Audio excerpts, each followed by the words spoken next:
case scenario financially is we could probably help out with meals on campus, maybe some type of housing stipend, and then potential for a master's degree. And that put, a whole lot of money in your pocket, but it could also be, as many games as you can work. Will get a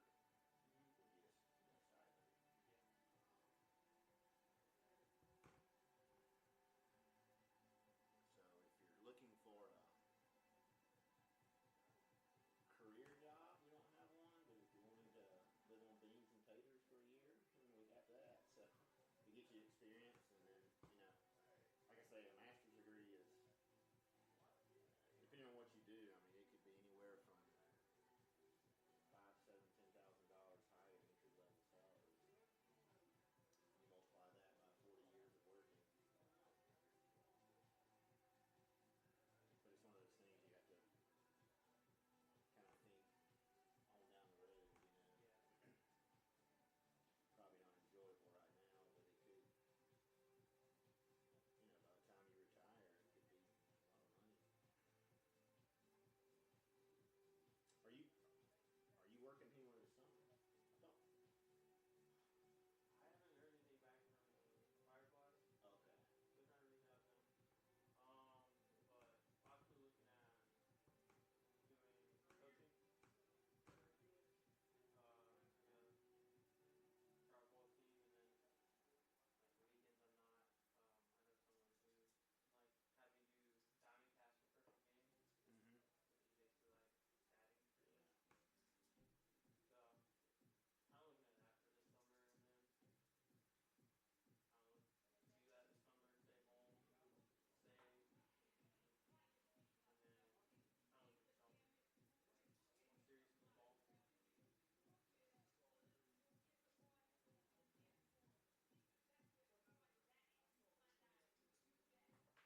Test, test, test, test, test, test, test, test, test, test, test, test, test, test, test,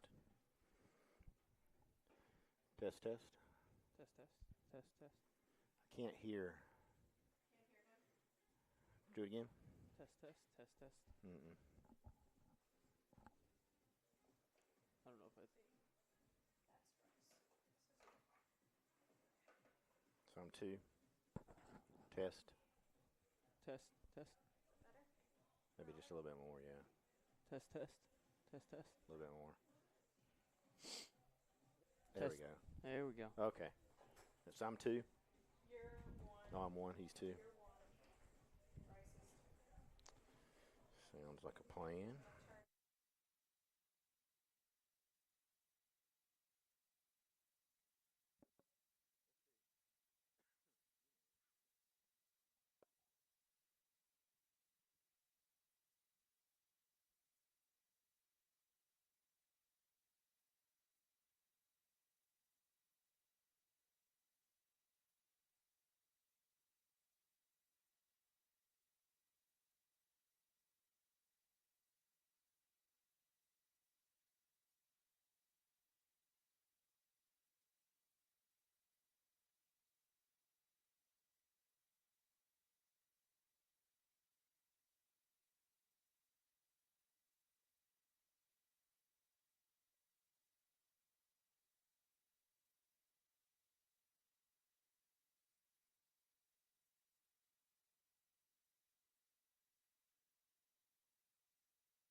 Fans, welcome to Dr. C. Keith Connor Field, home of Southern Wesleyan Baseball on the campus of Southern Wesleyan University in Central, South Carolina.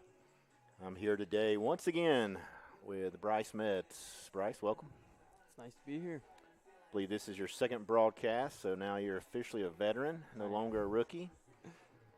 So we will try to keep you entertained this afternoon as the Augusta Jaguars come into today 15-19 overall, 11-10 in the conference. They are in the Peach Belt. 7-10 at home, 7-8 on the road, and they've played a couple of games in a neutral field where they are 1-1. The Warriors will counter 11-24 overall, 5-16 in the conference, 3-10 here at the Con, 8-14 on the road, and they have not played at a neutral facility thus far this year. Beautiful day here in South Carolina. I believe we're probably in the 80s, maybe upper 70s after another cold spell over the weekend. Wind is blowing slightly out to left field, maybe 5 to 7 miles per hour. So one of those days, as of right now, where the wind's not blowing, Bryce, and the wind blows more frequently here the last 5 or 6 years than I feel like it ever has. But Definitely. It's definitely a weird one. It's hot out today, but it feels very humid outside. So you got thicker air, and not much wind going out to left. So although you think hotter day, ball might jump a little more, the air's a little bit thicker today. Jacob Webb toes the rubber for the Warriors here in this midweek non-conference game. Jacob making his fourth appearance, and this will be his second start on the season. He enters with a 1-0 record, 6.00 earned run average, just over 6 innings thus far. A couple of walks and 3 strikeouts for Webb, who is entering his senior season out of Chesney High School in hometown he calls Chesney, South Carolina. Before we get into it, if you've been listening to the broadcast in the past, we'll be interacting with Slido.com, so the graphic and the code should be above the scoreboard in the upper left of your monitor or TV or phone, whatever it is you're using to watch the broadcast this afternoon. There you'll see a code 896-5860. All you have to do is visit Slido.com. It's no fees, no hidden fees, no login credentials. It's about as simple as you can get. If you'll just let us know where you're listening from, we enjoy getting the opportunity to see where everybody is watching the broadcast from. If you have a shout out for your favorite Southern Wesleyan or Augusta player, if you have any questions, if you have any thoughts, let us know. And the first pitch of the game is going to be outside for a ball. Center fielder Jacob Cowart steps in for Augusta, batting just over 300. Comes in at 301 as the count falls to 2-0. His 25th start on the season, so he's starter played in almost all the games thus far. 7 or 8 he hasn't got an opportunity to play in. 93 at bats, no home runs, 9 RBIs.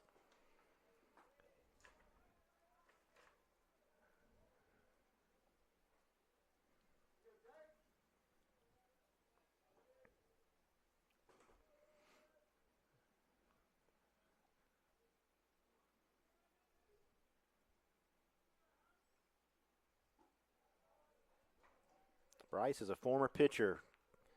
What's the mentality right now? You think of Jacob, you're facing leadoff hitter, you push it to a 3-0, now you battle back, get it to a 3-1 count. Just look for anything that can get you some weak contact and get an out. Anytime you fall behind 3-0 and can work your way back to get an out, that's huge for momentum and also a pretty big save for not giving up a free pass. And just like that, he's worked it to a full count. So the payoff pitch from the senior.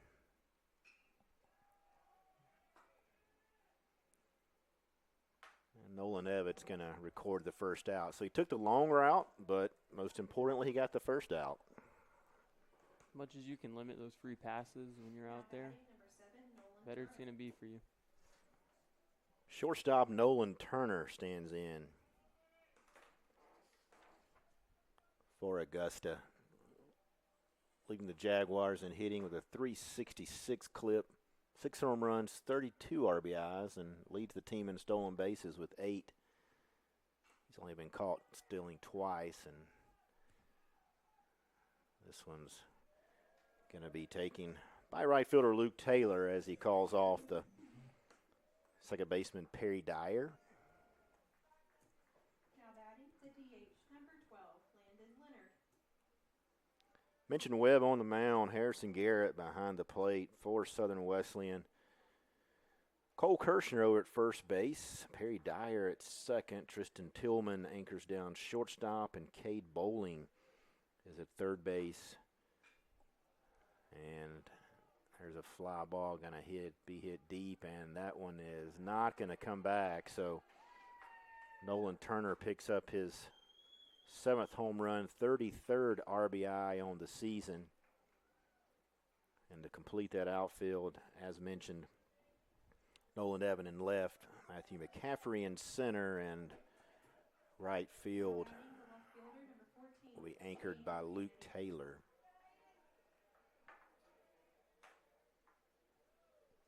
My apologies, that was Landon Leonard, the designated hitter with the home run. So I want to give him credit. His 6th home run, 20th RBI.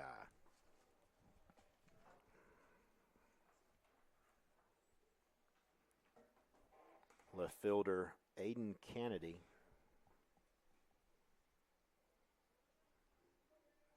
Batting .357, 4 home runs, 25 RBIs.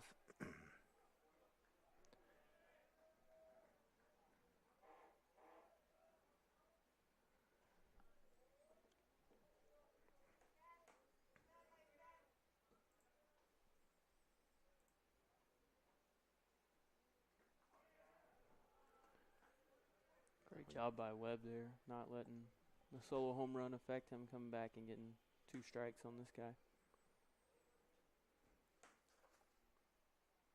Augusta has some power production. They do have 40 home runs on the season, countered by 21 from the Warriors. And that one's going to get off the glove of Perry Dyer. So Kennedy is going to reach safely. And it's going to bring up Harrison Bachelder. Now batting number 41, Harris Bachelder. Do apologize if we are mispronouncing these last names. We have a limited pronunciation guide, so we'll do our best.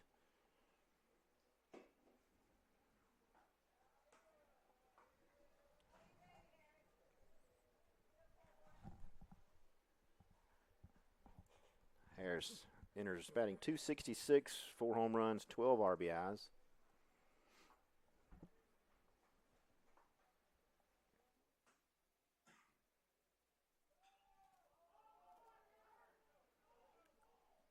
Popped up on the infield, and third baseman Cade Bowling records the 3rd out. So Augusta does some damage with a solo home run off the bat of designated hitter Landon Leonard. We'll take a break. When we come back, the Warriors will send Tristan Tillman, Nolan Evett, and Cole Kirshner to the plate in the bottom half of the 1st.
1 run off 2 hits in the top half of the first inning for Augusta.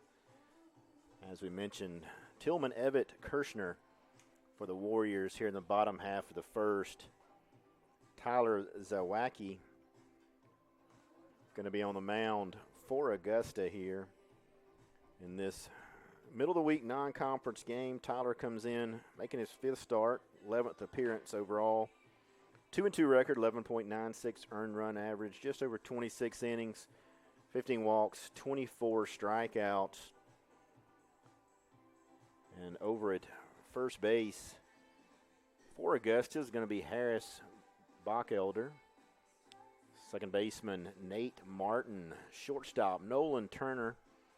Hot corner is KJ Moon. Left fielder Aiden Canaday. Center fielder Jacob Cowart. And right fielder Jake Vacon. Behind the plate is going to be Wyatt Tallick.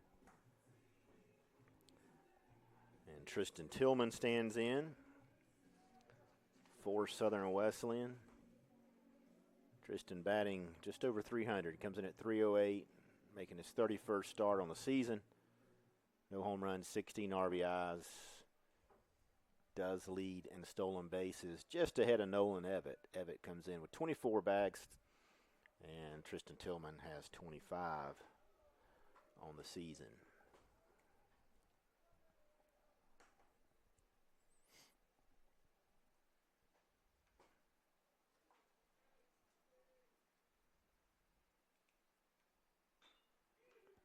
High hopper. And on the tag, and head coach Matt Robinson is going to come out and ask for some help here. So we'll see if the umpires, and it looks like they're going to meet real quick, and field umpire is going to ask for assistance from the home plate umpire. KJ Moon did everything he could do with the speedy Tristan Tillman hustling down the first base line, and he's going to remain out. So brings up left fielder Nolan Evett.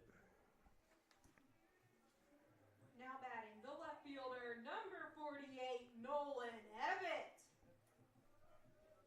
Nolan's been leading the Warriors pretty much throughout the season, several categories. He's batting .347, 4 home runs, 28 RBIs, and as we mentioned, 21 stolen bases. Bryce, you don't see that too often. Anytime there's a slow roller or a high hopper or anytime an infielder has to go 3-4 steps left or right, pretty much Tillman's going to beat it out. Yeah, I thought that was pretty much a guarantee. Tillman was beating that out after I saw the high hop, but good play over there at third to get it and get rid of it quickly, and another good play at first to apply the tag on him. Yeah, pretty much everything had to go right there for Augusta for that to work. Evett reaches. The first baseman, number Excuse me. 50, Cole Kirshner. First baseman Cole Kirshner stands in. Cole's batting .244, making his 25th start, 1 home run, 17 RBIs.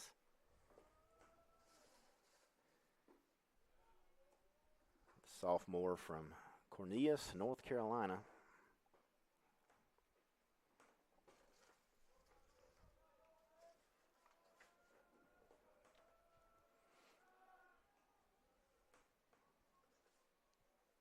Him and Perry came from Limestone.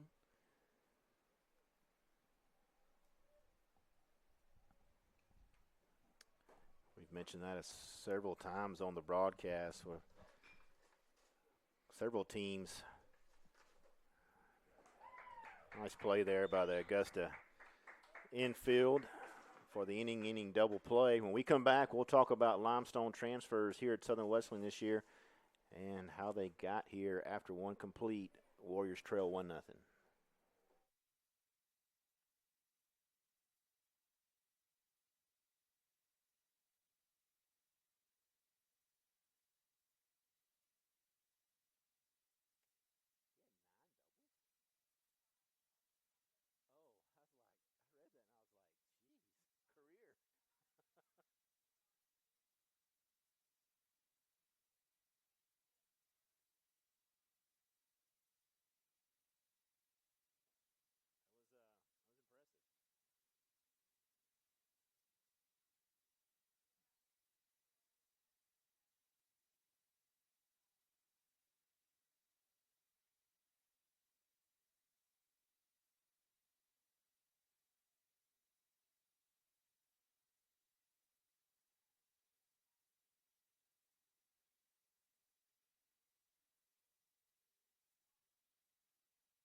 Welcome back, fans. Top of the second. Augusta leads 1-0. And right fielder Jake Vacken makes his way to the plate. Webb on for his second inning of work here. Vacken batting .287. Sends this one into right center field, and McCaffrey is going to make the play. Nice diving catch there by Matthew McCaffrey. One of the great things about the press box sitting behind home plate is you can see the trajectory of the ball and pretty much anticipate the fielder making a play. Last year being in the dugout was a little more of a guessing game. You can definitely see a lot better up here. Yeah, from the dugout you can only kind of see what the right fielder has an opportunity to do for the most part, but it is a neat little view as KJ Moon, third baseman, stands in. Batting .239, but has 9 home runs, 30 RBIs. So he leads the team in home runs, second on the team in RBIs behind Nolan Turner. Turner's who I inadvertently gave a solo home run to in the first, but that was actually Landon Leonard. So as we mentioned, Augusta has the opportunity to play around with the long ball of 40. You ever been to their home?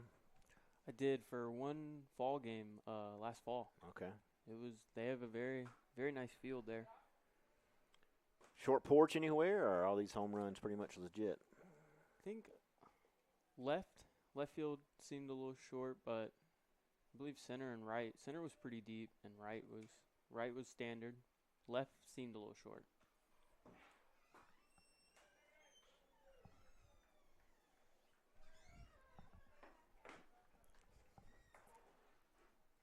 Of your time spent at junior college and then, of course, here where you finished up your collegiate career and graduating in about a month in May, late April, I guess. What was your favorite stadium to play in? Don't want to put you on the spot there, but of course, second to the con. But you know. Of course. In JUCO, I always enjoyed our conference tournament was at the Blowfish Stadium in Lexington, so about 10 minutes from where I am from and where I live. So it was always nice to get out there, have all the family come out, nice stadium. And then here at SWU, it'd have to be my first year here when we played at the Greenville Drive. Fluor Field is a beautiful facility. There's no doubt about that.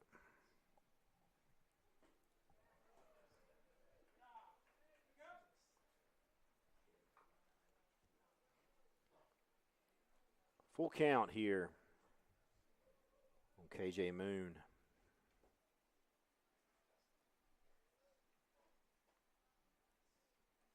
That's 20 walks and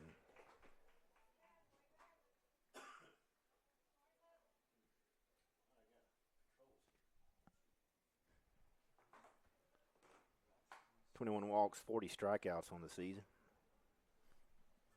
Moon's putting up a good battle this AB. This will be the 9th pitch of this at bat. An awful lot of good pitches.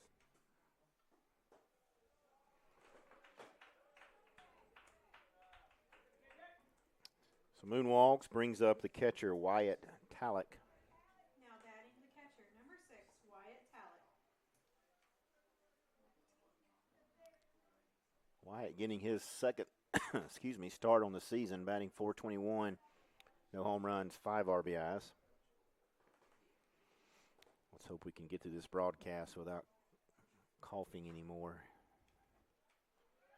Snap throw back by Garrett.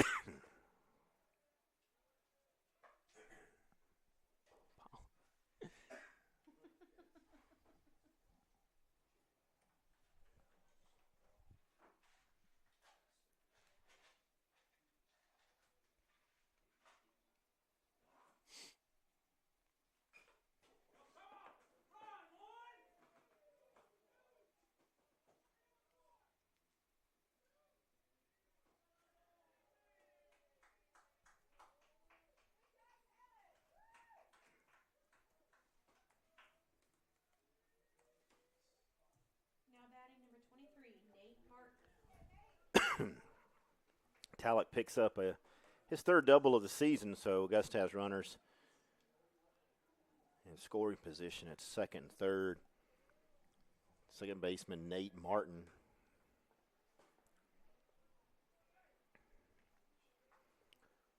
Martin batting .269.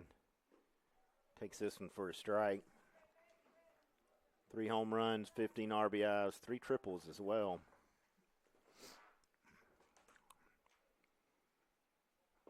So Augusta threatening here in the top half of the second inning. 1 run off 3 hits. Clean baseball around. And this one's going to be popped up. See if it's going to be deep enough for them to give it a shot. It will be. McCaffrey's throw to the plate is going to be close, but not in time. And they're going to make an appeal, and it will be called safe on that.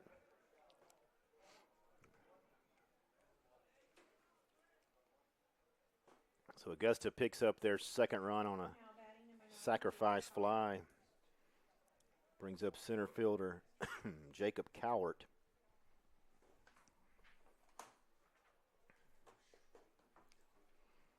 Cowart 0 for 1, flew out his first at bat in the top half of the first inning. Webb went 3-0 on him and then came back and made it 3-2 rather, before he got the fly out.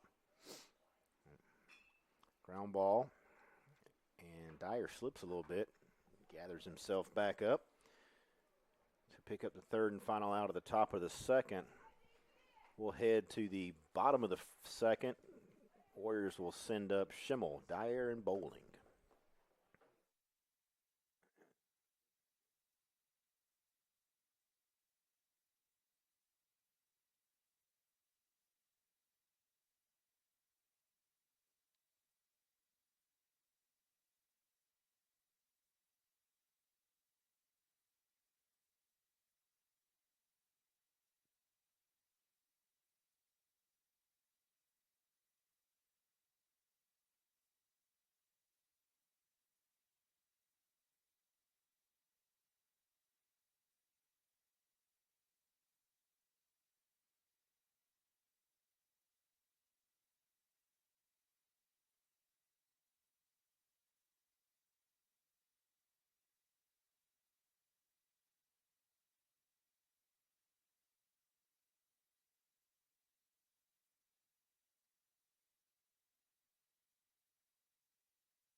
Almost made it to that whole song.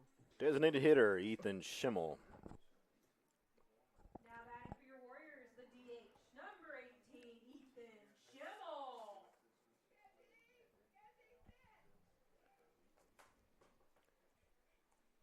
Schimmel, a junior from Hagerstown Community College, batting .333 on the season. Has played and started in all but one game.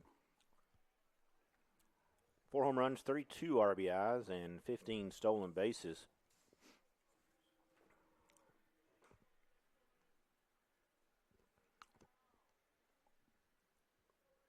Second baseman Perry Dyer waits to hit next on deck. Schimmel sends this one out to center field. And Jacob Cowart reels that one in. So Perry Dyer Now batting number 5, Perry Dyer. make his way to the plate. Dyer hitting .330. 2 home runs, 15 RBIs. That's 7 doubles on the season and a couple of stolen bases.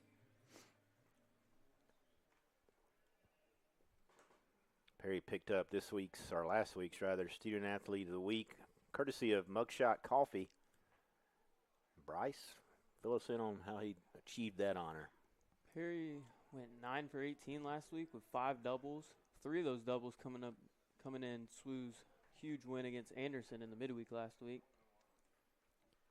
And just overall, like he was seeing it very well. Pops up in foul territory there to number 23, Cade Bowling. first baseman Harris Backelder. And brings up third baseman Cade Bowling.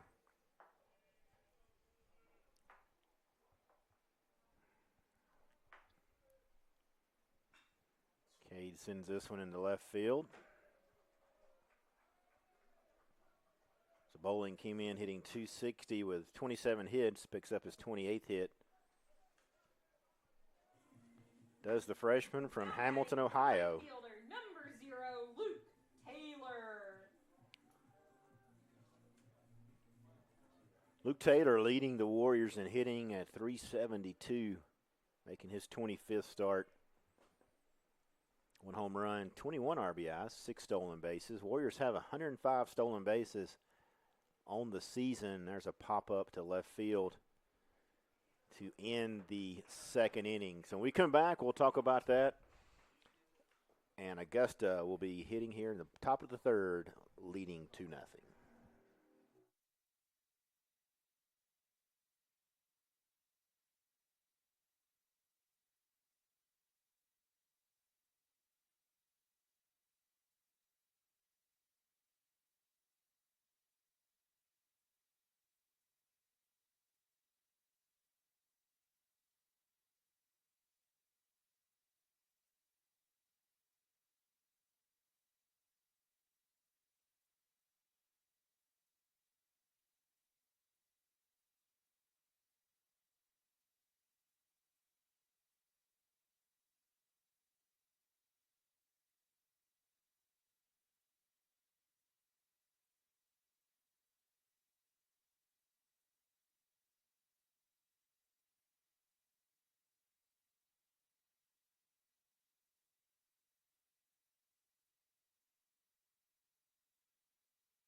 Shortstop Nolan Turner stands in here in the top of the third for Augusta.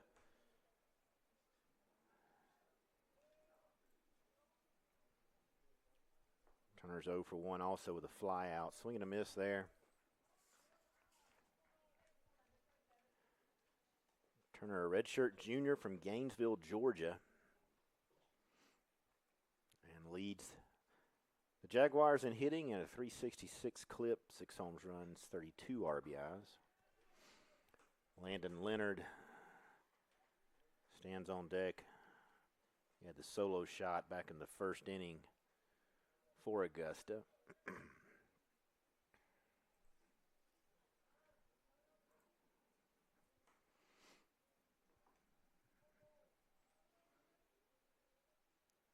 The 0-2 from Webb. Fouled off. Had our first question on Slido.com and asked what are the requirements for making the conference tournament. We would need a rain delay and an extra inning game to explain KPI. But, Bryce, I'm going to throw that one over to you. It's basically just what the conference uses to where it's not just who has the better win-loss record in conference. Kind of just, it uses strength of schedule, whether you're winning or losing at home or away. It factors in all of that into a number, and those top teams make it to the tournament. Leadoff double there for Nolan Turner. Excuse me. Brings up the designated hitter, Landon Leonard.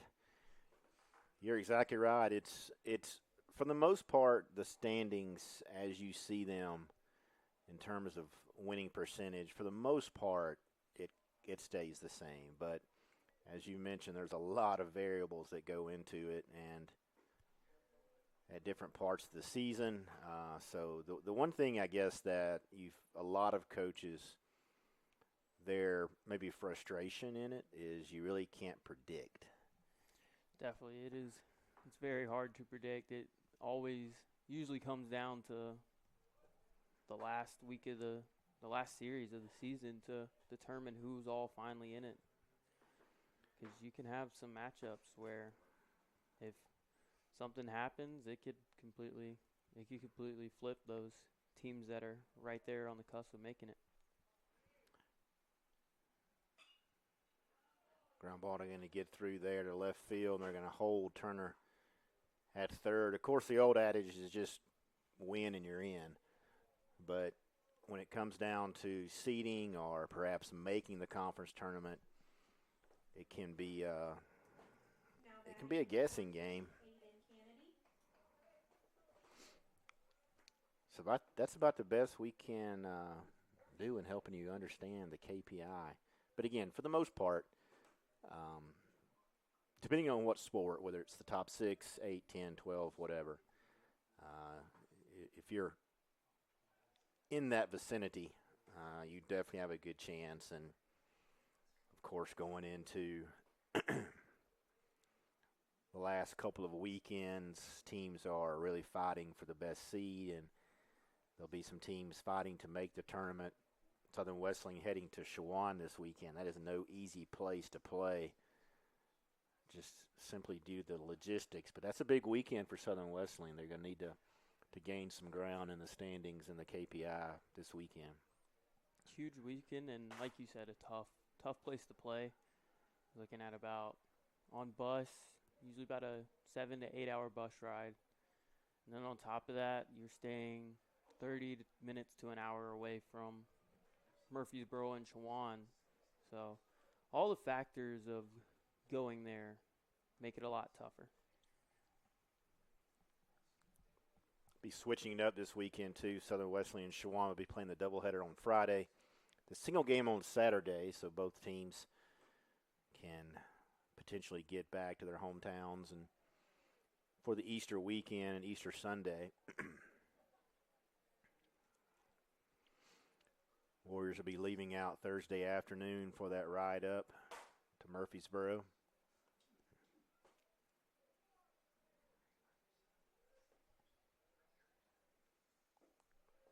Big swing and a miss there by left fielder Aiden Canaday. Aiden 1 for 1. Runners at the corners for Augusta.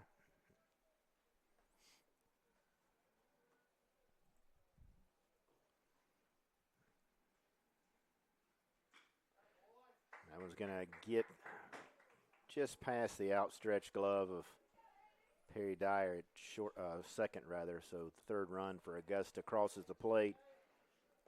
Brings up Harris Backelder, the first baseman. Now batting number 41, Harris Backelder. Harris 0 for 1. He flew out earlier.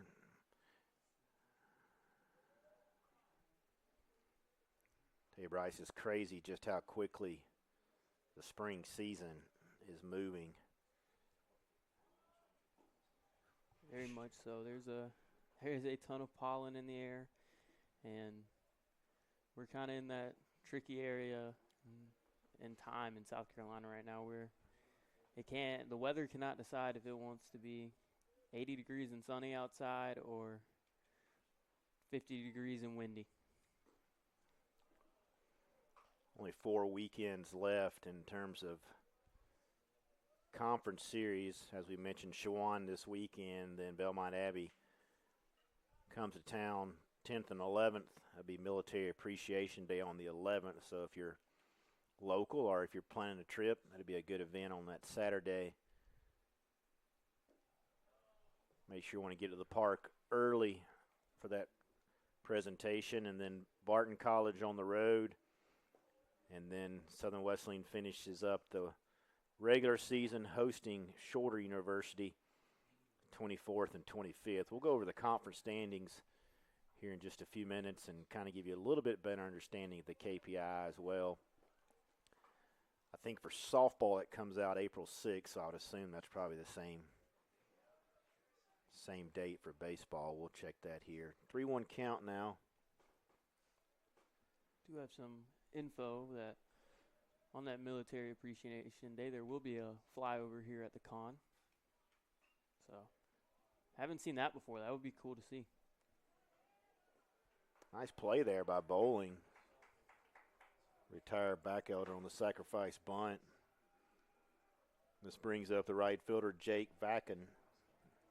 That'd be special. I believe when I say get here early, I mean you really want to get here early to really take in everything. You'll probably want to get here at least by 12 o'clock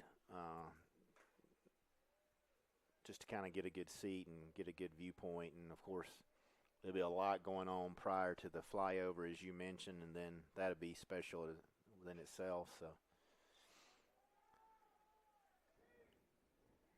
deep fly ball, excuse me, in right center field. McCaffrey's going to send this one to third base, but not in time as Aiden Canaday reaches third and Leonard crosses the plate. So a sacrifice bunt and a sacrifice fly.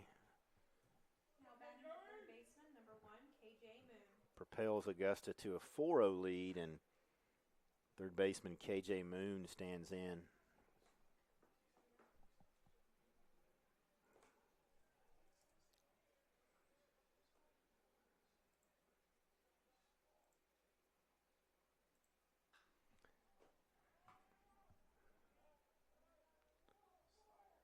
Got plenty of room, and just could not make the catch there at the fence. Wind was just ever so slightly pushing it back into the field of play, but Kirshner gave it a look but couldn't quite come up with it. As I mentioned, KJ Moon leads Augusta in home runs with 9 and second on the team with 30. Ball comes off his bat a little differently, huh, Bryce? Yeah, it seems that way. It seems that way for most of the Augusta players so far. They're showing some good baseball here. They've yet to strike out, and they've been putting the ball in play a lot, making the Warriors make plays.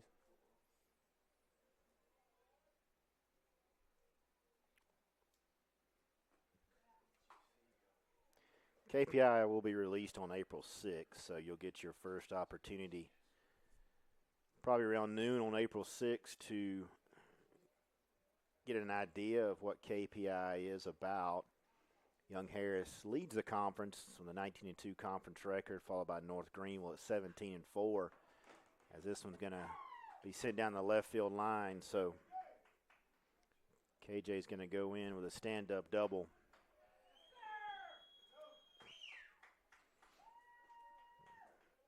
So Young Harris, North Greenville, Francis Marion, Belmont Abbey, that's 1 through 4 right now, and North Greenville and Francis Marion are tied at 17-4 as head coach Matt Robinson's going to make a visit to the bullpen. So those 4, obviously in the tournament talk, just going to try to do their best the rest of the month of May, or for the month of May, or April rather.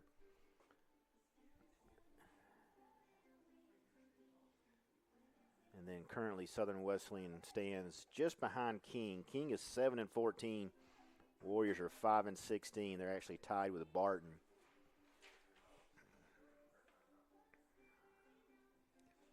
And then Shorter and Shawan round out the conference standings.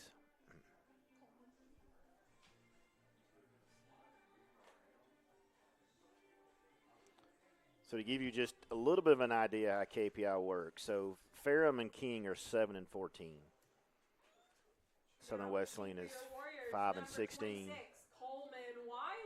If the season ended today, based on the way things could happen, the Warriors could be seated above King or Ferrum. So as there's a couple of differences in the win-loss column based on KPI, that could even out. So hopefully we haven't muddied the water for you, but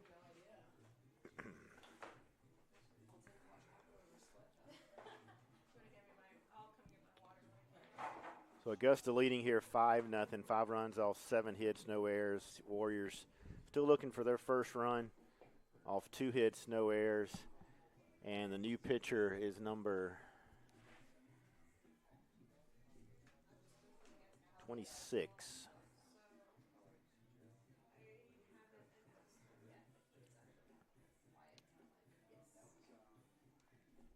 So Coleman Wiley makes his 10th appearance this year. 4.96 earned run average, no record as of date. Just over 16 innings, 6 walks, 19 strikeouts. So Coleman will come in trying to shut down this Augusta offense. Augusta scored 1 run in the first off of a solo home run by Landon Leonard, the designated hitter. Picked up another run in the second, and currently they have 3 here in the third. So Wiley will inherit KJ Moon at second base after a double. And he'll be facing the catcher Wyatt Talek.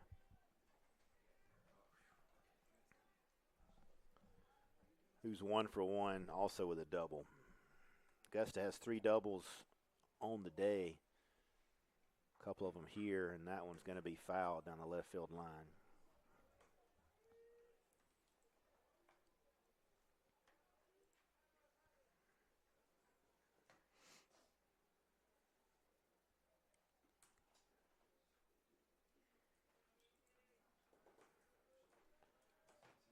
So Talek at the plate with a couple outs. Nate Martin, the second baseman, waits should he reach. And there's a strike 0-2 now. Goes Talek. Seen Augusta in a lot of 0-2 counts today, but they've done a great job keeping the ball in play.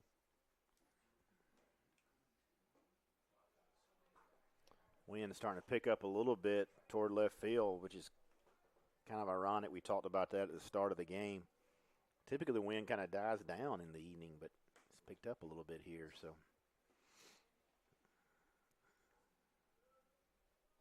outfield straight away and a swing and a miss. So Wiley comes in and gets the job done. When we come back, we'll close the book on Webb, bottom of 3. Augusta 5, Southern Wesleyan nothing.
Tyler Now So batting Wacky number 32, Harrison Garrett. back out for his third inning of work.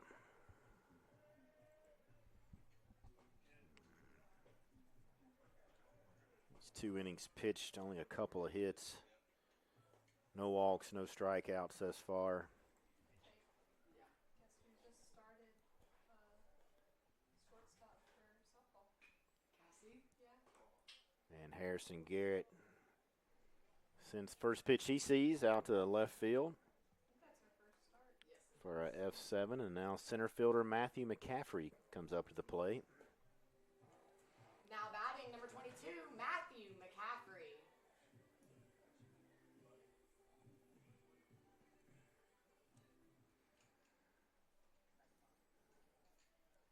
I have a wasp in the press box, so if we go off the air momentarily.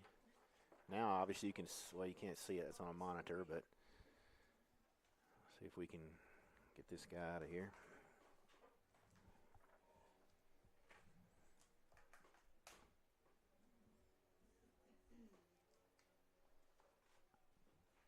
Get attacked by a giant bug, you know why.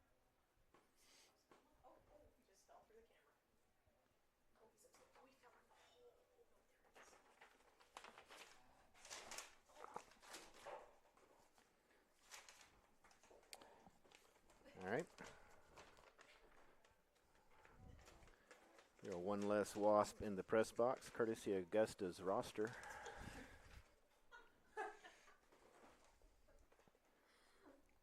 And Matthew McCaffrey working a 3-0 count here.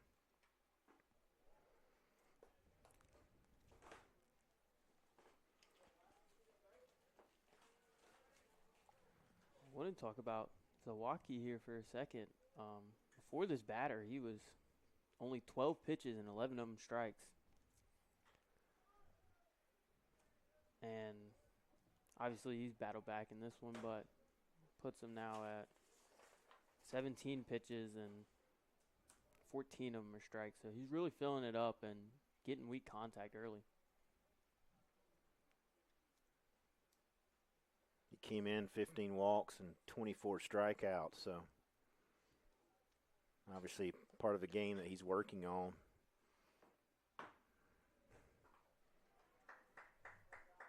Nate Martin retires McCaffrey 4-3. Batting number 8, Tristan Tillman.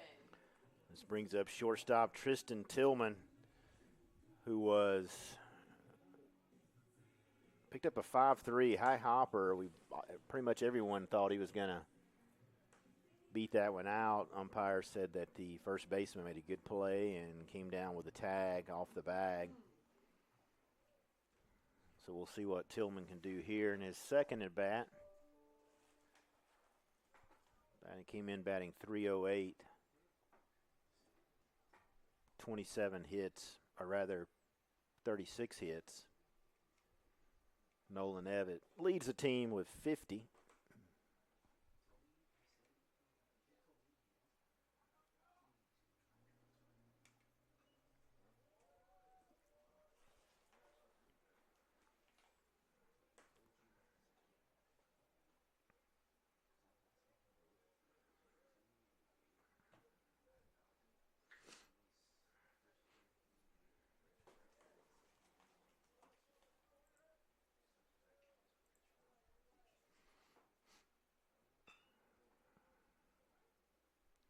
Gonna have to hurry again with Tillman, and Nolan Turner closes the third inning down for Southern Wesleyan, so nothing doing for the Warriors. We'll head to the fourth, still 5-0 Augusta.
Second baseman Nate Martin stands in for Augusta. Be Martin, Cowart, and Turner. Here in the top of the fourth, Jaguars lead 5-0. Softball picks up win at Augusta. So baseball, Augusta is here, and our softball team is at Augusta. Picked up a win 7-6, and they're currently playing the nightcap down there. Augusta, member of the Peach Belt, so Conference Carolinas versus Peach Belt this afternoon.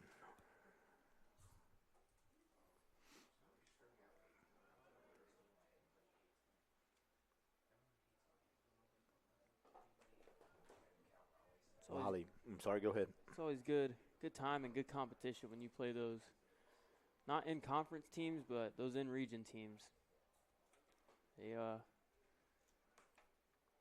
this region of Conference Carolina, SAC, and Peach Belt is you're gonna get good competition no matter who you play. You're right about that. As Martin goes down swinging, very good competition, and Now batting number 9, Jacob Kohler. it's always a tough region tournament, and very fortunate to have teams in the conference move on to carry North Carolina for the Division II championship, the World Series up there. Close the book on Jacob Webb. Pitched 2 2/3, gave up 5 runs, all 5 were earned.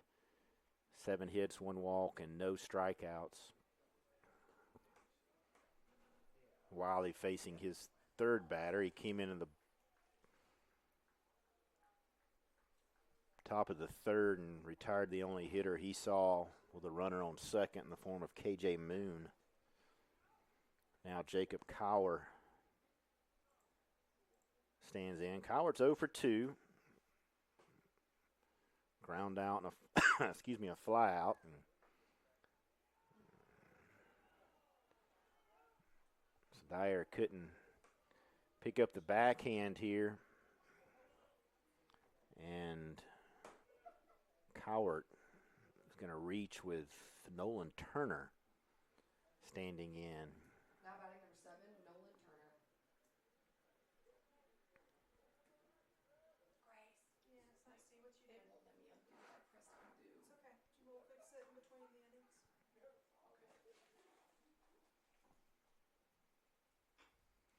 Ground ball to shortstop. It's going to be a little too slow to turn a double play here. And in fact, Turner's going to beat that one out. So Now batting number 12, Landon Leonard. Turner has 8 stolen bases on the season and leads Augusta. So got first and second now after the error. Brings up the designated hitter, Landon Leonard. Kind of looked like from up here that Tillman had a little trouble getting that one out of his glove. Yeah, with the slow roller, you could tell obviously there was not going to be anywhere of a chance for a double play, and positioning is only play you would have as first base. But you're right about that. This ball gets away from Garrett, but not far enough for the runners to advance. Leonard 2 for 2. One of those hits, a solo home run back in the first inning to put Augusta up 1-0. Since then, they've scored 1 in the second and 3 in the third, threatening here in the fourth.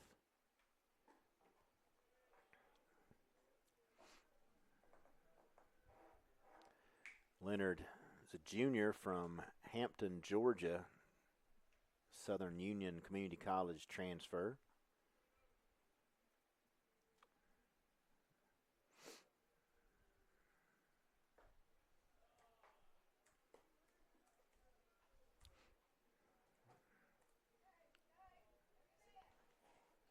Bases will be loaded for left fielder Aiden Kennedy.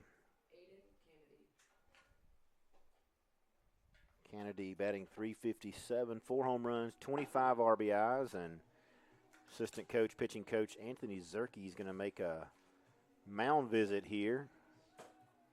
So we'll take a quick break. When we come back, See if Wiley can work out of this bases loaded jam with one out.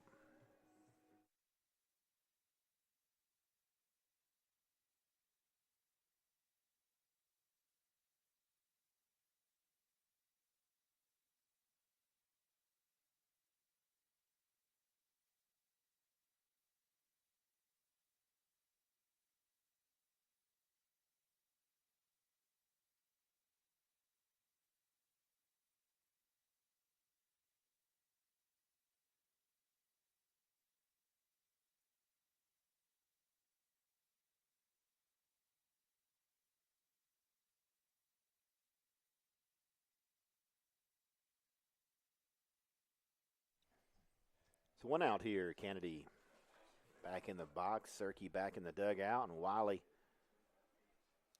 towing the rubber, getting a long look in here. Kennedy also 2 for 2 with an RBI and a run scored today.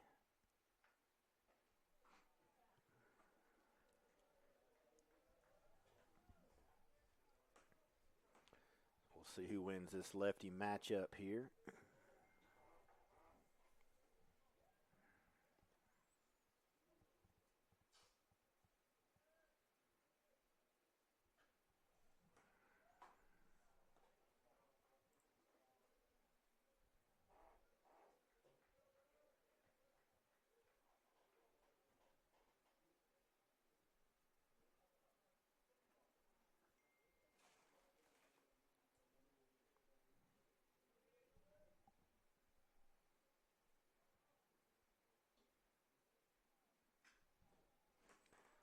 Long fly ball down the left field line is going to be foul. And Nolan Evans going to run out of the room there. Nice gesture. Have a family inviting the military appreciation personnel to the tailgate cookout outside of the press box. We have a family that comes down pretty much every home weekend, if I'm not mistaken. And they do some grilling right outside the press box. There will be food available for all the veterans and current military, I believe, in the Warrior Suite, but I am sure that many, if not all, will take advantage of that offer and get some barbecue or burgers or whatever it might be coming from the grill.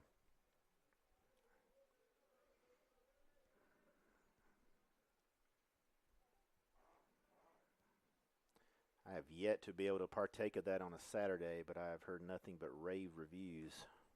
I had my second experience of it, and it is they do not mess up on that grill. Everything they cook is great.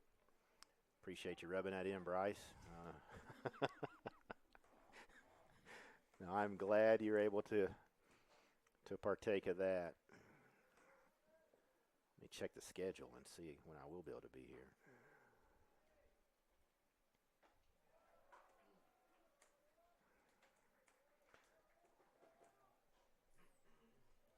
Swinging a miss there.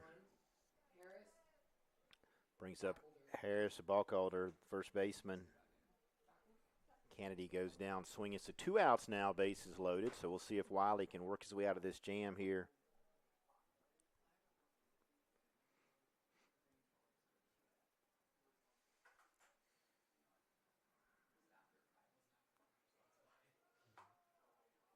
Big swing and a miss there from the first baseman. Lacrosse plays on April the 11th, so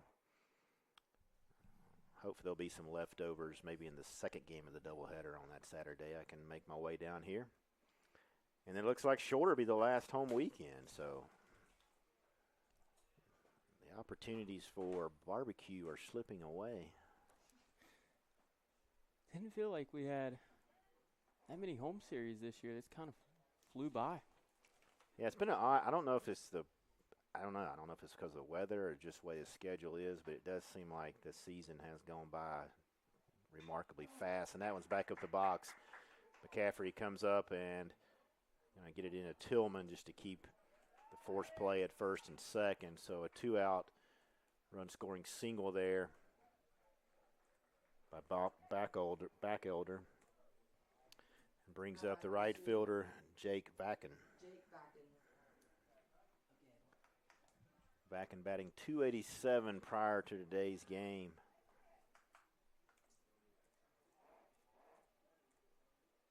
He's 0 for 1 with an RBI. Did have a sacrifice fly. Tillman playing a pull position here on Vacken.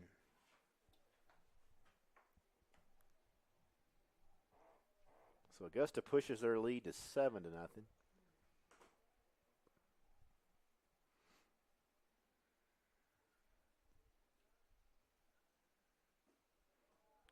Was in there for a strike.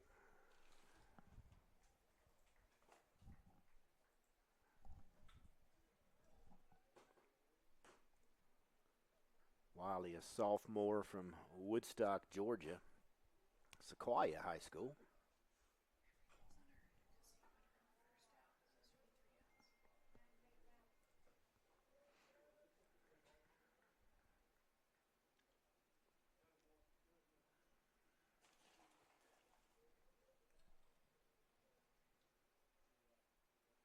Not a whole lot of athletic events this weekend. As we mentioned, baseball will be traveling to Shawan. And that is pretty much it. And we'll crank back up middle of next week. And April will be jam-packed with softball, lacrosse, baseball, and outdoor track finishing up their championship seasons.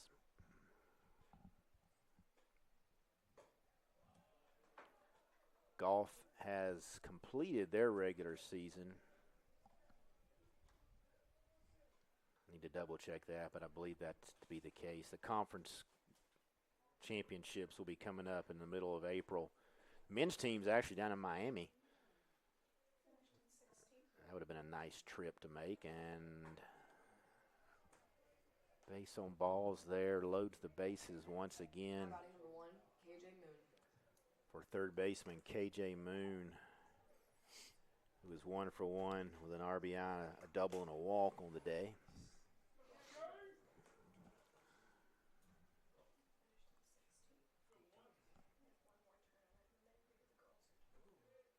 Being finished in 16th, and it was a tremendous field.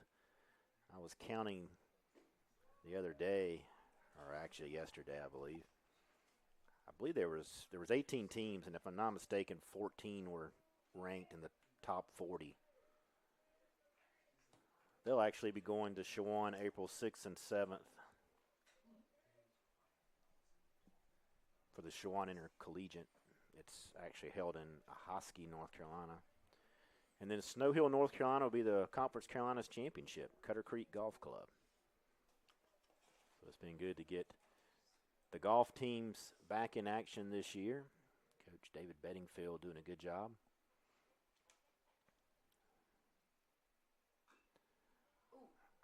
Swinging a foul ball, and Moon's going to jog that one off. KJ's a transfer from Mercer University. Calls Athens, Georgia his home. So he's probably a Bulldog fan.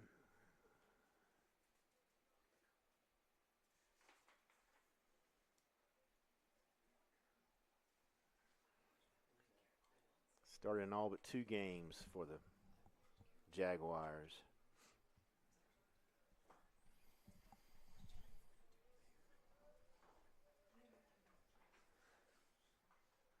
One-two count here. See if Wiley can work his way out. Off-speed pitch. Gets a pop up to right field, and Luke Taylor is up and under it, so that will end the top half of the 4th, but not before Augusta picks up a couple more runs. We'll head to the bottom of the 4th. Augusta leads 7-0.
Nolan Evett stands in here for the Warriors in the bottom half of the fourth inning.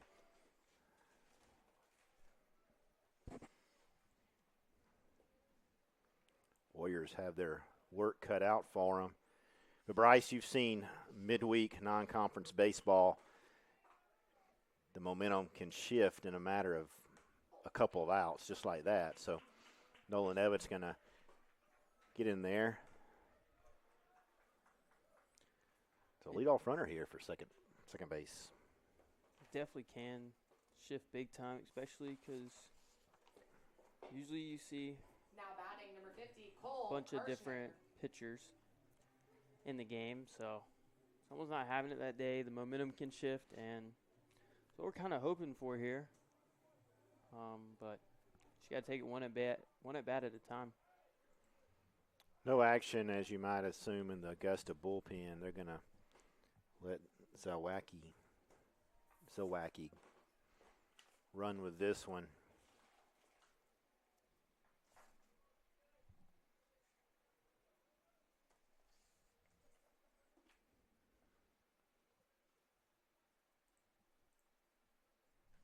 Cole Kirshner 0 for 1 with a ground out.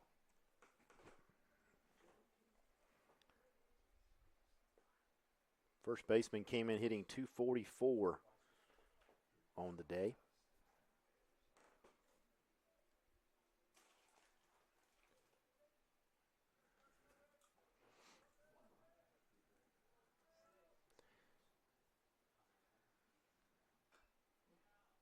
Another foul ball. Excuse me, Bryce, you mentioned earlier with Perry Dyer, a Limestone transfer, and of course Kirshner as well. We've got a handful of student athletes from Limestone. That an unfortunate situation for them with the closing of Limestone University, but fortunately they were able to land on some rosters here for baseball and then volleyball as well.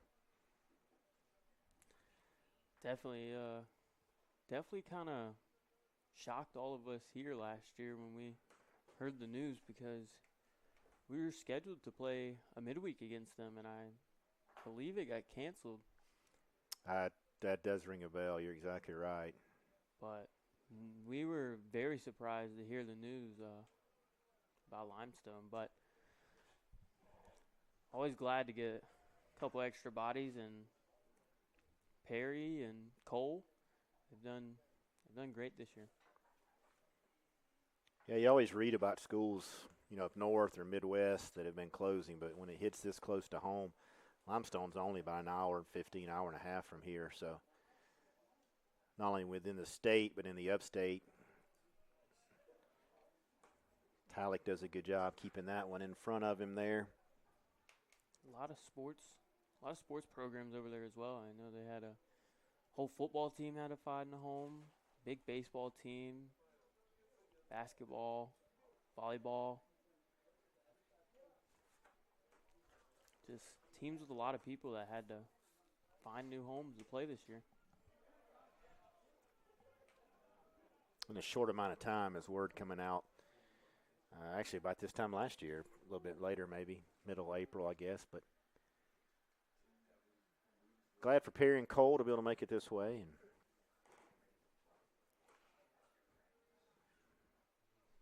getting their opportunity to continue playing college baseball. The fly ball out to deep right field, but it's going to be deep enough to get Nolan obviously to third.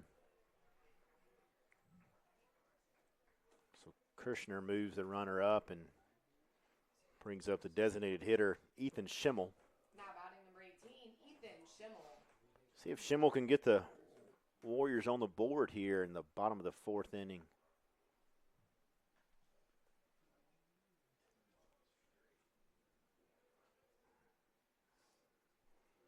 Schimmel has a fly out to his name thus far.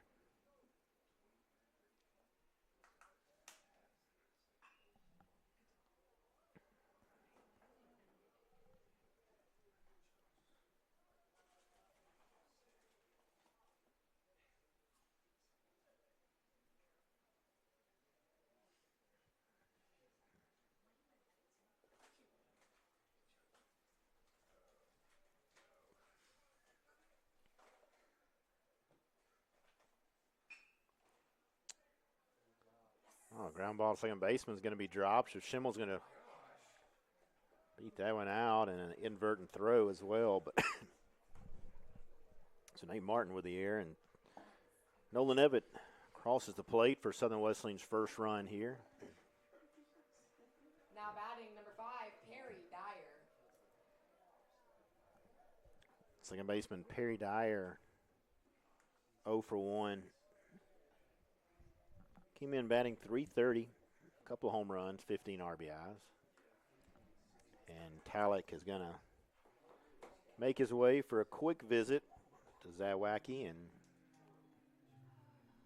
still no action in the Augusta bullpen.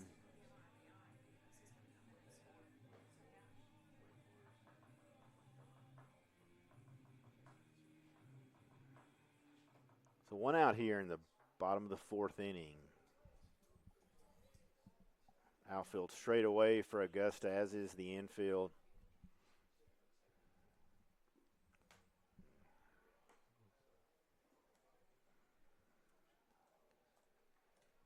Talik does a good job. Ball in the dirt once again.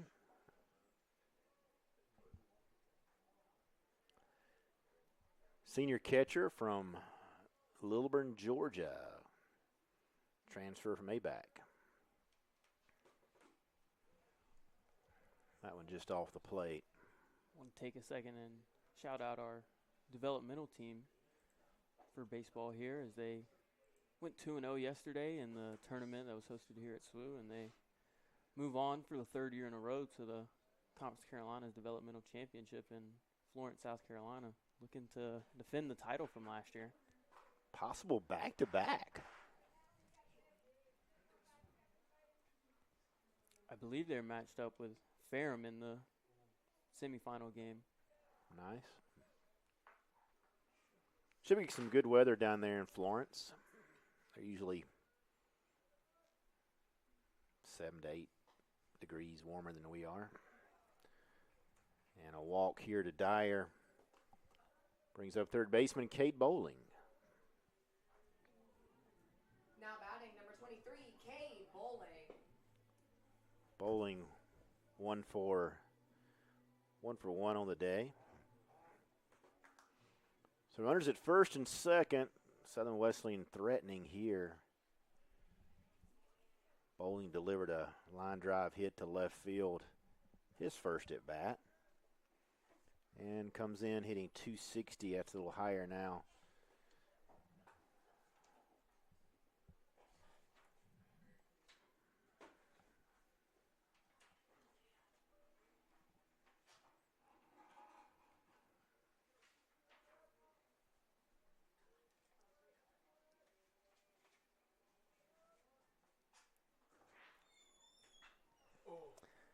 It's a little fly ball deep right field that is going to be foul.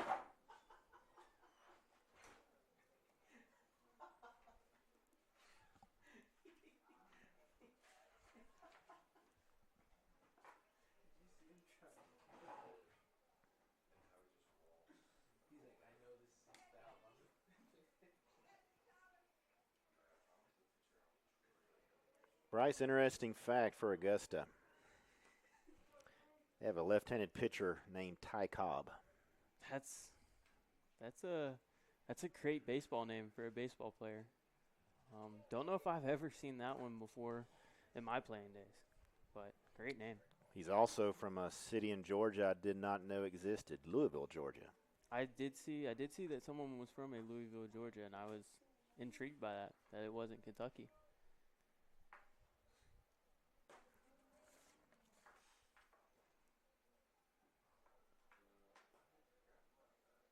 Cobb has made 10 appearances. Started 4 games, so there's that outside possibility we could see him today, and that would be. There is a lefty in the Augusta pen. I cannot get a number on him, but if it's 53, that's Tyrus Raymond Cobb himself. Not sure if that's his middle name or not, but there's a fly ball deep right field, and that one's going to get out of here off the scoreboard.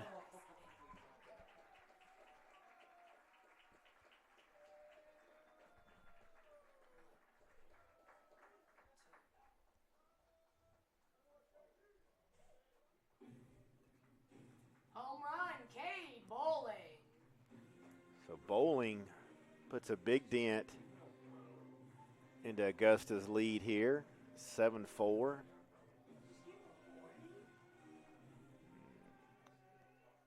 Now batting number 0, Luke Taylor. So right fielder Luke Taylor stands in.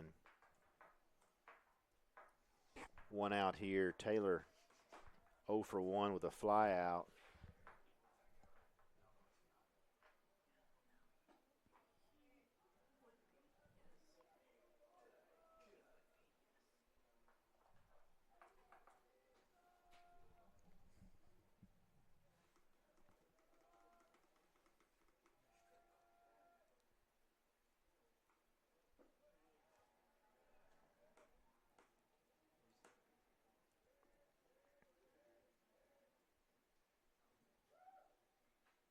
Scoreboard's not talking. Hey, yes.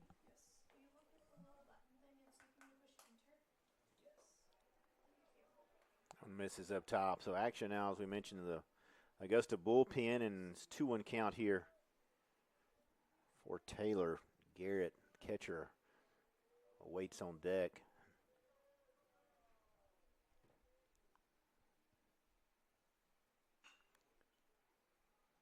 And another error by the second baseman, Nate Martin. Tried to backhand that one. Now batting number 32, Harrison Garrett. Catcher Harrison Garrett, 0 for 1, also a fly out. Warriors have 5 on the day.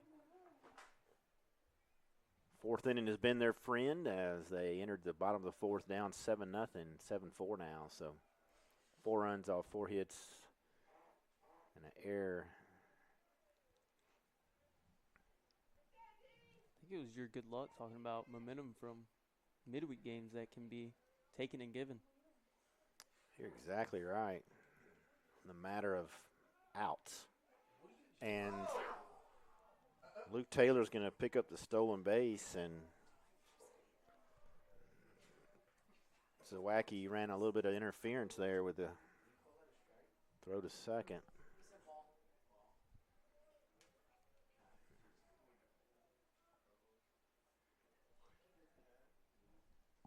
So running scoring position for Southern Wesleyan.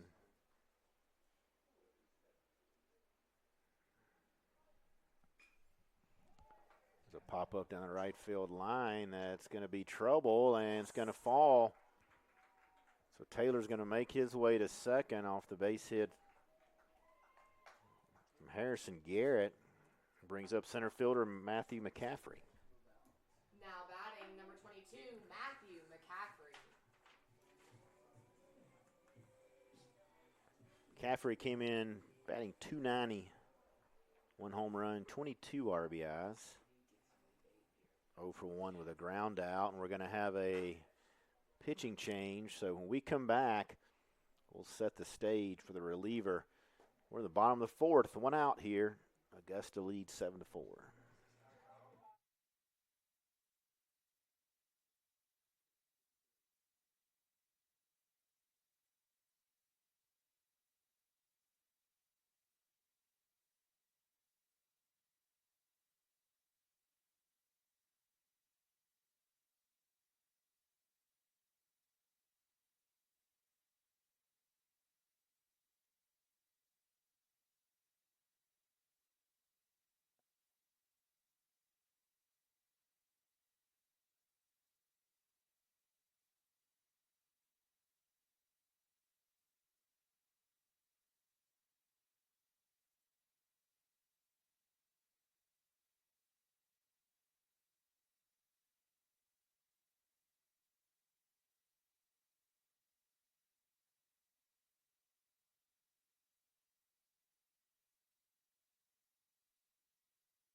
Matthew McCaffrey, center fielder, stands in here. New pitcher is going to be Riley Akins, junior from Evans, Georgia, transfer from Francis Marion, member of the Conference Carolinas. So first and third. His first pitch is going to be in there for a strike. Akins comes in with 11.37 earned run average, 0-1, making his 10th appearance. Just over 12 innings pitched so far. 23 walks, 20 strikeouts. And Akins comes in and does exactly what he needs to do and gets the double play to end the bottom of the fourth. But Warriors pick up 4. 3 on the big hit off the bat of Cade Bowling. We'll head to the top of the 5th, 7-4, Augusta.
Top of the 5th here, 7-4, Augusta. New pitcher.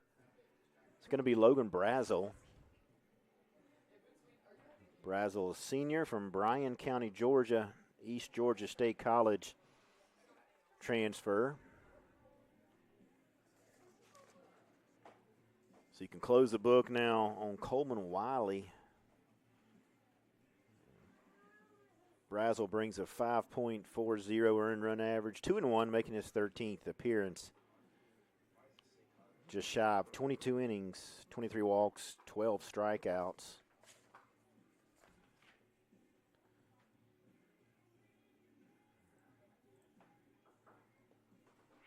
And Brazel's first hitter that he'll face will be the catcher Wyatt Tallick.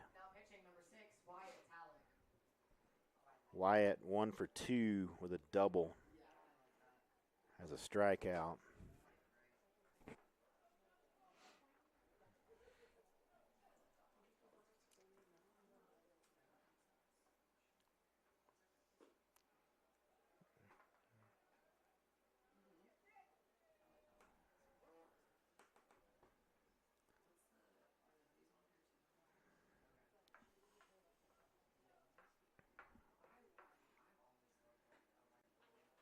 So the count evens on the senior catcher.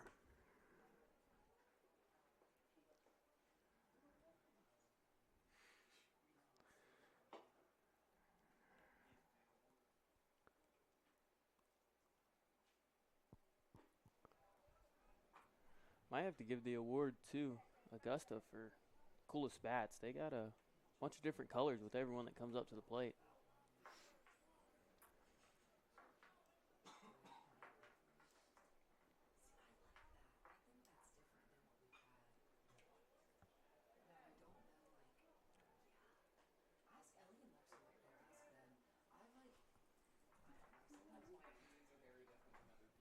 Might be sponsored by Skittles, you never know. Could be. I do notice what you're talking about now. I hadn't noticed that up until now. Got a fluorescent green in the box and looks like a purple on the deck. Outfield straight away here. Infield following suit. Tillman doing a little groundskeeping out there at shortstop.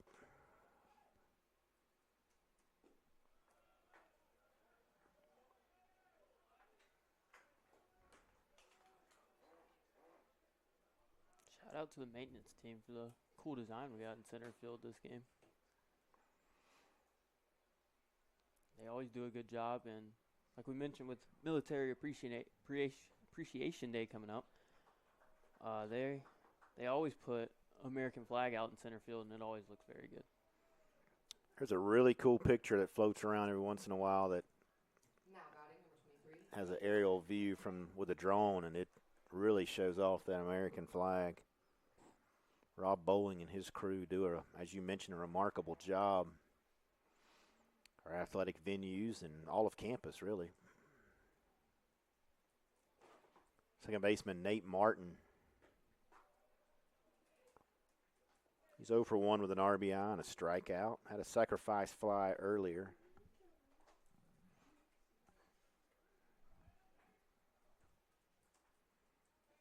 Martin is a freshman from Sykesville, Maryland.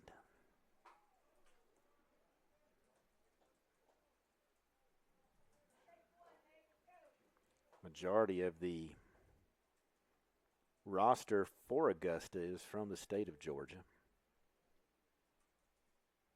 Have a few outliers, but not many.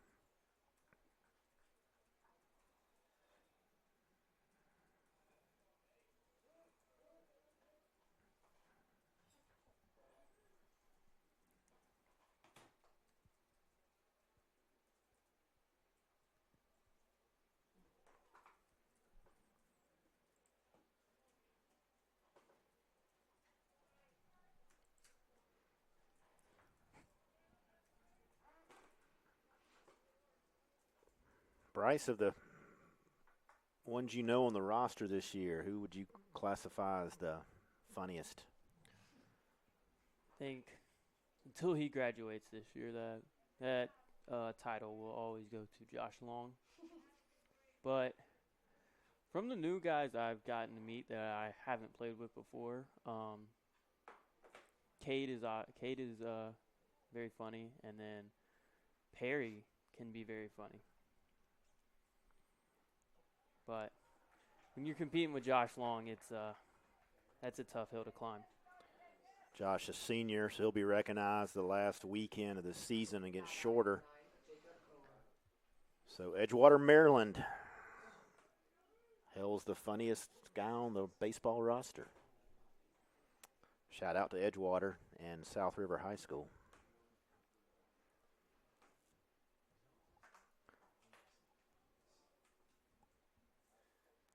Jacob Coward, the left fielder, rather the center fielder, stands in. He's 0 for 3 with a run scored. Reached on an air, grounded out, and flew out. Coward's from Alpharetta, Georgia, College of Charleston, and USC Sumter as he flies this one. To center field for McCaffrey. If I'm not mistaken, USC Sumter was your previous school, correct? No, I went to USC Union. Union. My mistake. I should have known that. This is your second game in the booth. I should definitely have known that. We'll take a break. Bottom of fifth, Augusta 7, Warriors 4.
Tristan Tillman leading off the bottom of the fifth for Southern Wesleyan.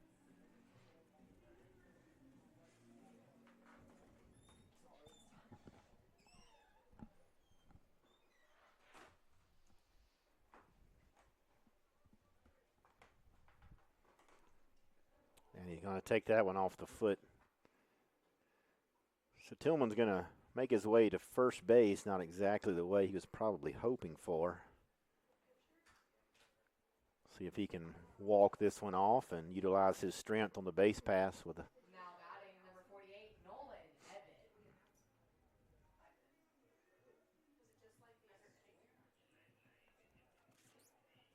Go to the fourth and see if you do you see him in there?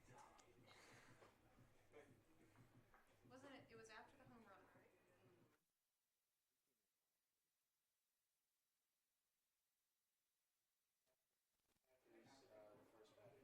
Okay, so it needs to be before this one. Edit. So Nolan Evett stands in. Tristan Tillman. You'd imagine Tillman's anxious to take second base here. And Nolan Evans going to line this one up. Second. So first and third.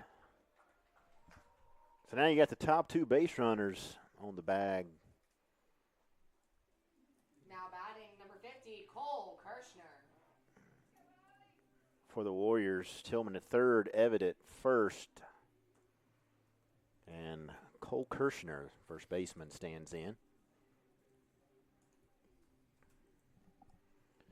Cole's 0 for 1. Has a sacrifice fly and a ground out. So the Warriors threatening again here in the bottom of the fifth, and got some relievers and a catcher heading down to the Augusta bullpen.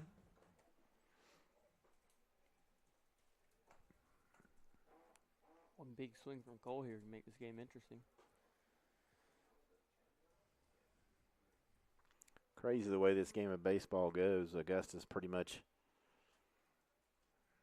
led the way offensively up until the bottom of the fourth, and now the Warriors have an opportunity to chip away even more as Tillman can pretty much walk into home plate on that one. And now we're 7-5. So another sacrifice fly Number 18, Ethan Schimmel. off the bat of Cole Kirshner, and Ethan Schimmel steps in 0 for 2 with a run scored and an RBI. He reached on an error. So 7 runs, 9 hits, 2 errors for Augusta, 5 runs, 6 hits, and 1 error for the Warriors. It's another lefty matchup, and looks like Sam Davis, the senior righty from West Texas A&M, in the bullpen.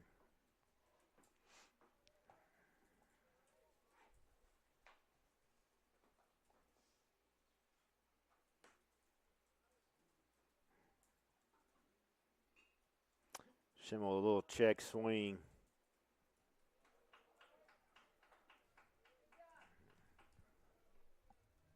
Now batting number 5, Perry Dyer. So Evitt advances to second. Second baseman Perry Dyer stands in.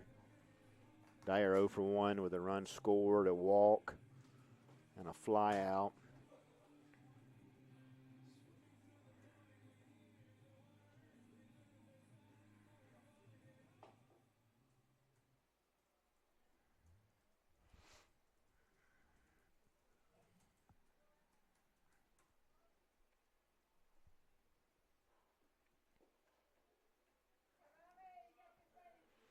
Cade Bowling waits on deck. Should Dyer reach?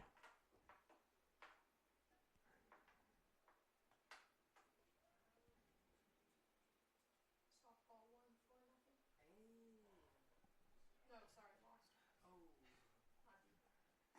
I said the wrong thing. I was looking at one thing and said another. Grace. Akins evens the count at 1-1. Bowling on deck, and Dyer reaches here. Bowling had the big 3-run home run in the fourth.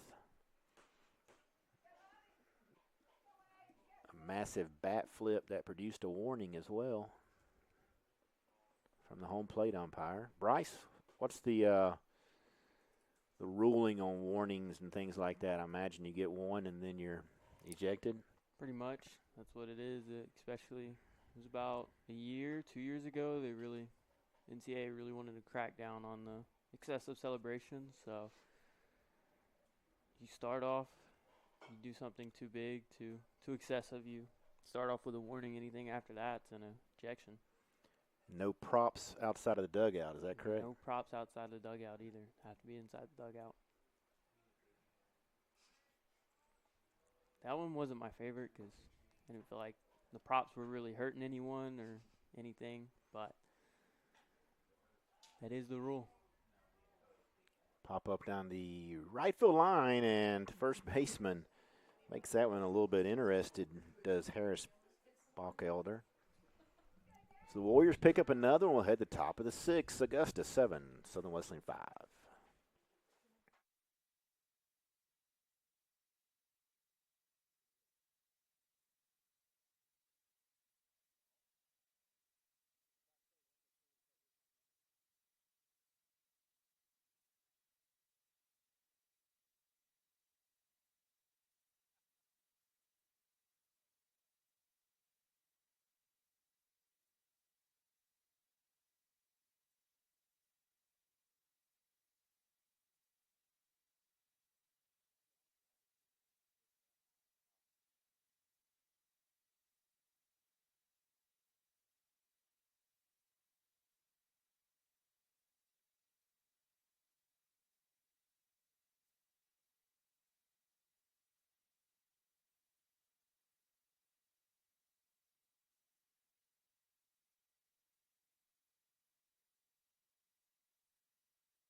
Now batting number 7, Nolan Turner. Welcome back to the con here. Shortstop Nolan Turner be leading off the top of the sixth here for Augusta. 2, 3, and 4 hitters for the Jaguars rather, have 6 hits, so 6 out of the 9.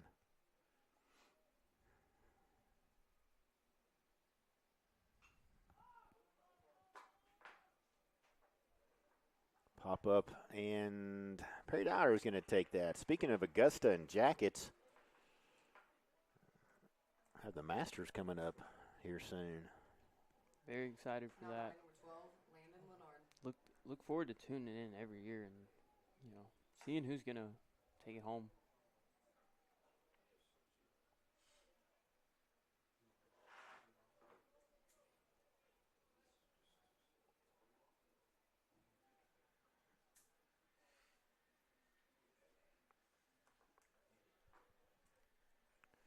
Designated hitter, Landon Leonard.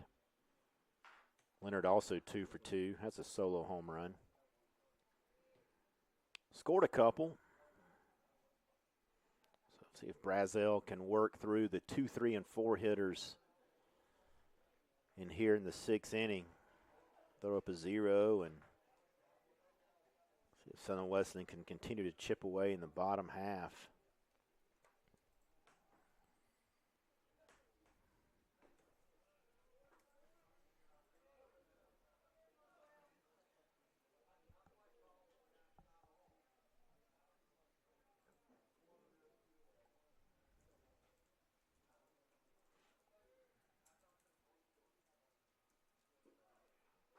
Leonard's going to take off toward first base. Aiden Kennedy, left fielder, stands in. He's also 2 for 3. 14, Aiden Kennedy. Has a strikeout, run scored, RBI. Fans, remember Slido.com. That's the code you see above the scoreboard on the upper left of your screen, whether it be a phone, computer monitor, laptop, TV. However, you're watching the broadcast. That was going to get away from Garrett. Leonard's going to advance to second base and in scoring position. All you got to do is visit Slido.com. No fees, no account needed, no login credentials. You just input the code, ask us a question, give us a thought. Let us know where you're watching the broadcast from. We always enjoy that.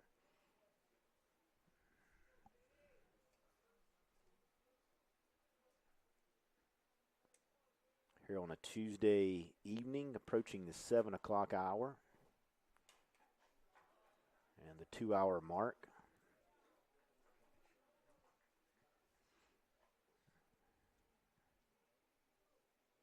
And our assistant coach, pitching coach Anthony Zerke's going to come out. We're talking to someone earlier in the press box prior to the game, Bryce, and talked about how prior to the pitch clock was not a huge baseball fan, but ever since the pitch clock has been initiated, enjoys the game much more. I know we've talked about this on the other broadcast, but your thoughts on the pitch clock in baseball? I love it. Anything to kind of help speed it up, because I can sit through and watch baseball for as long as possible, but I know the average fan is trying to get into it and trying to learn it. Before the pitch clock, it could be a very long game. Usually your average game was 3.5 hours, with some of those going up to 4 hours, 4.5. So it's a very long time to sit and try to watch something that doesn't have as much action. But the introduction of the pitch clock, I think it has taken the time of games down a ton, especially in between innings and just in between pitches. And I think it's helped a lot grow the game of baseball.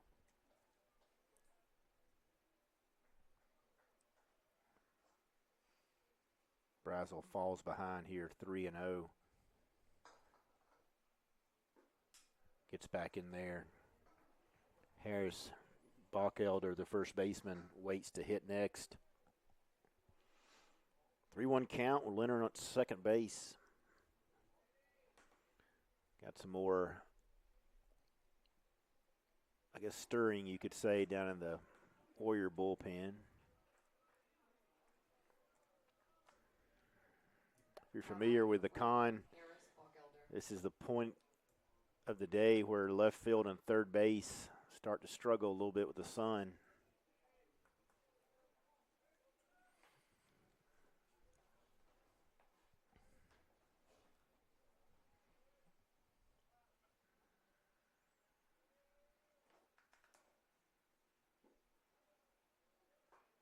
There's one long, slender shadow going from home plate to third base, and I believe Cade Bowling is trying to take advantage of that. I don't blame him that. That view he's got over there right now with the sun setting is not fun. Not fun, especially at the hot corner.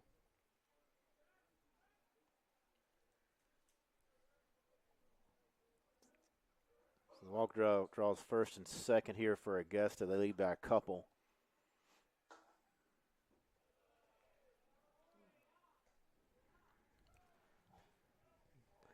The freshman from Evans, Georgia. You mentioned the sun at the con. A lot of people, you see third, you see left field, but you don't hear many people talk about how it can affect the left-handed pitcher. I mean, when he comes set, it's right in his face, and as he's moving his head, as he's going through his motion, it's kind of going across his face, and it can definitely affect the lefty.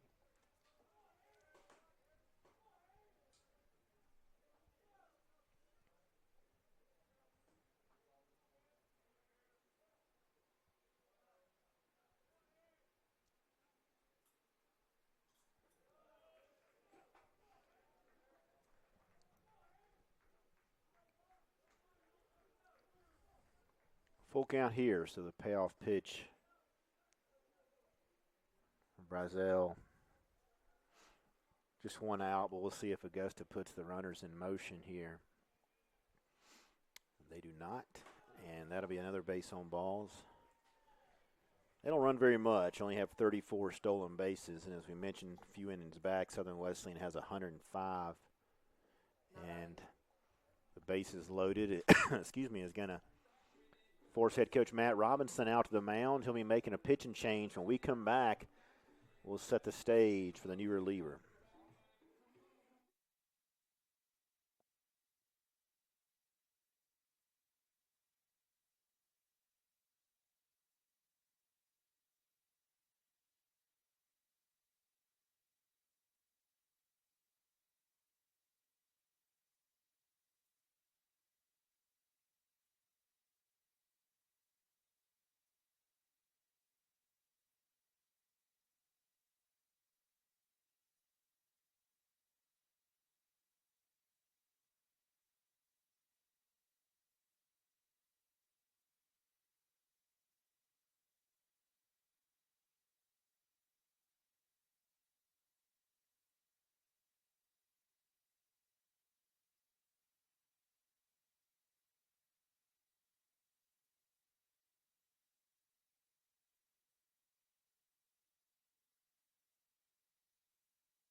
Bases loaded here. Luke Weldon, new pitcher for Southern Wesleyan, and first pitch is going to go into right center field, and McCaffrey not going to be able to get to it. So a couple runs are going to score, and I guess is going to hold Backelder at third. So a double there. Excuse me. Greets Weldon. Now batting number 1, KJ Moon. Luke making his 7th appearance, 7.20 earned run average, 0-1 record thus far. 5 innings, 5 walks, 6 strikeouts. And Wyatt Tallick on deck. KJ Moon, the third baseman, stands in. He'll take that one out of the zone. 1 for 2 is Moon. Has a double, an RBI, and a walk. Also scored a run, so the bases loaded double there pushes the lead back to 4 for Augusta. Runners in scoring positions here with 1 out.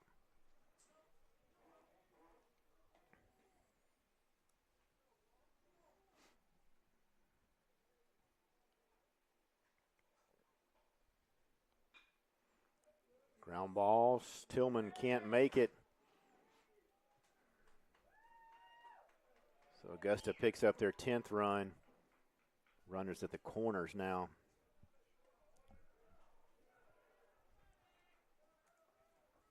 Now batting number 6, Wyatt Tallick.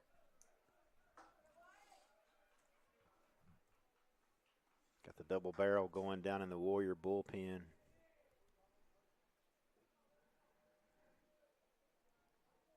And catcher Wyatt Tallick, 1 for 3 with a double. Struck out a couple of times.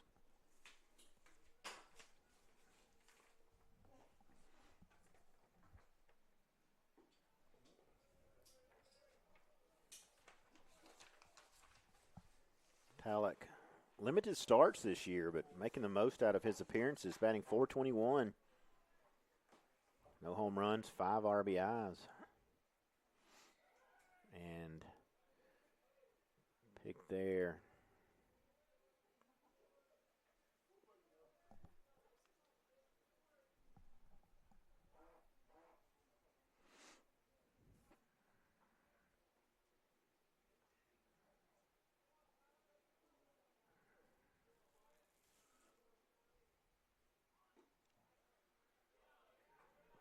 Great spot there from Weldon. Exactly what you want to do when someone's trying to square one and bunt. Right in on the hand, try to hit that inside. Try to hit the black on the inside. Very tough to bunt.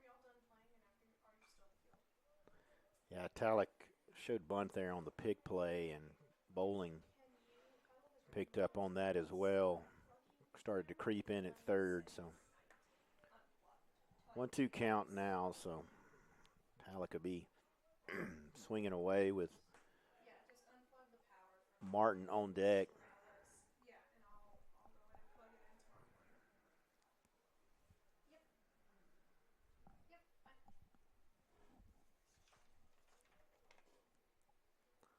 It's like a 1-2 count.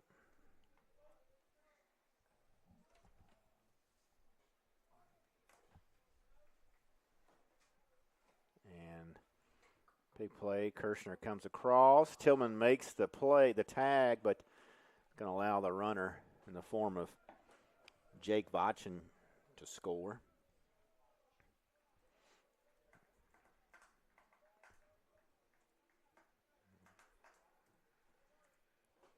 So a little first and third play there by Augusta with a couple outs here.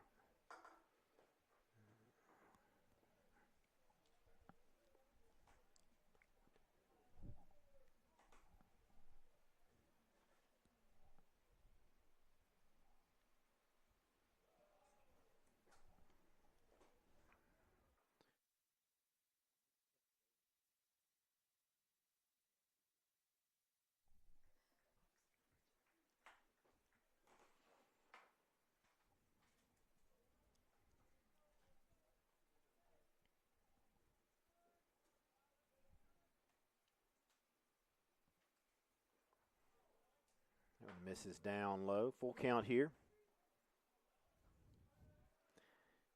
Shadows starting to creep in.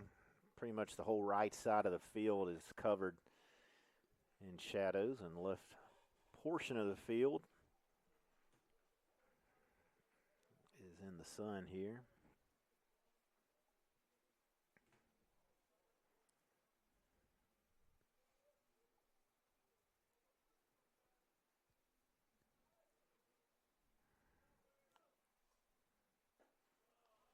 One's going to miss out of the zone, so Tallick's going to take a jog down to first base and brings up second baseman Nate Martin. Martin 0 for 2 with an RBI, has a couple of strikeouts and a sacrifice fly. Augusta's made the most of their 11 hits as they've plated 11 runs.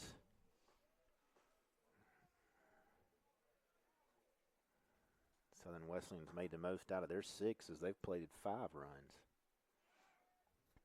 And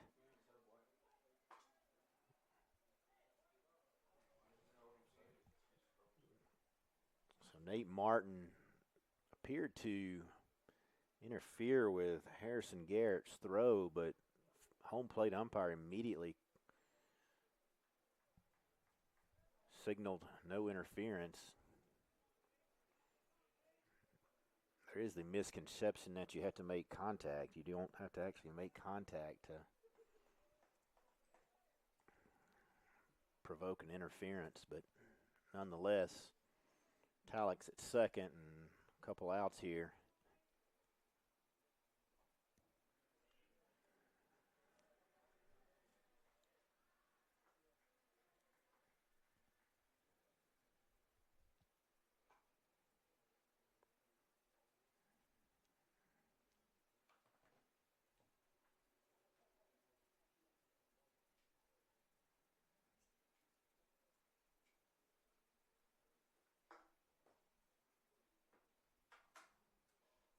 So Garrett out, talking with Weldon.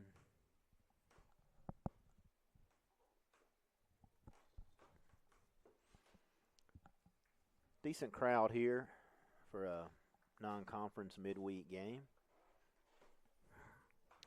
Augusta's probably hour and 45, 2 hours from here maybe.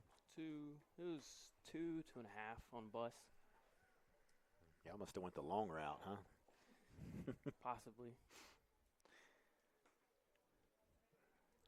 Anytime you're in the vans, or as the baseball team has termed them, the SWU, the trip usually feels a little longer.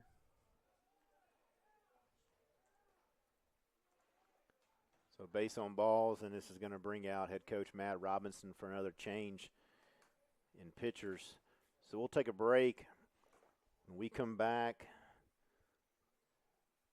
we'll set the stage for the new arm for Southern Wesleyan, 11-5 Augusta.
Will Kohler on the mound for Southern Wesleyan, junior from Raleigh, North Carolina, transfer from USC Sumter.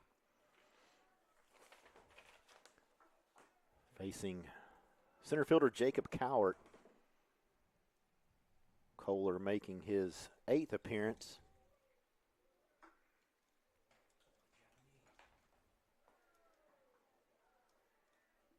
.88 earned run average, no record. 8 innings, 4 walks, and 4 strikeouts.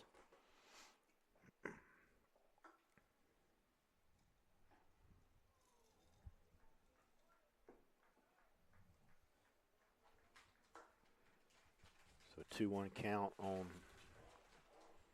Cowart.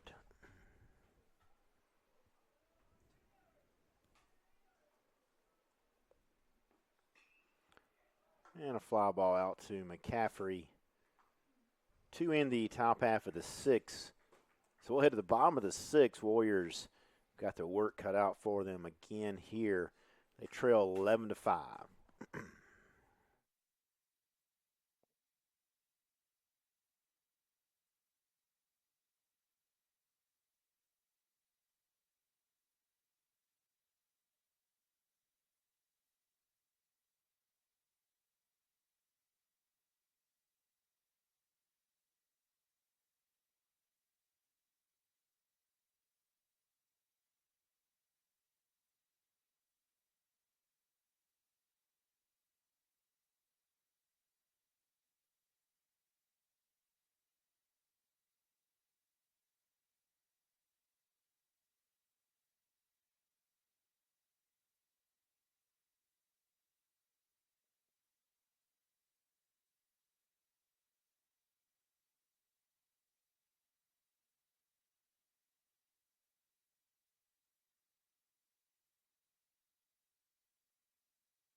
Back here with Bryce Metz, Washington Nationals fan, USC fan, and soon to be a Southern Wesleyan alum.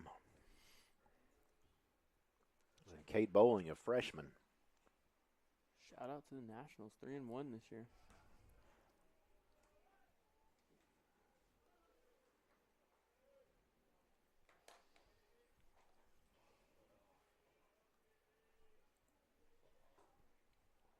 Bowling 2 for 2 with a 3-run home run back in the fourth. And Aikens back out there.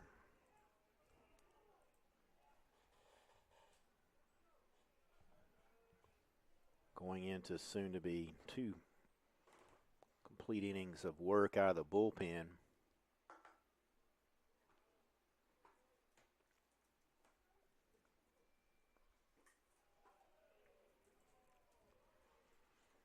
Appreciate watching from Manchester, New Hampshire. It is a beautiful day here in South Carolina. There's no doubt about that. So,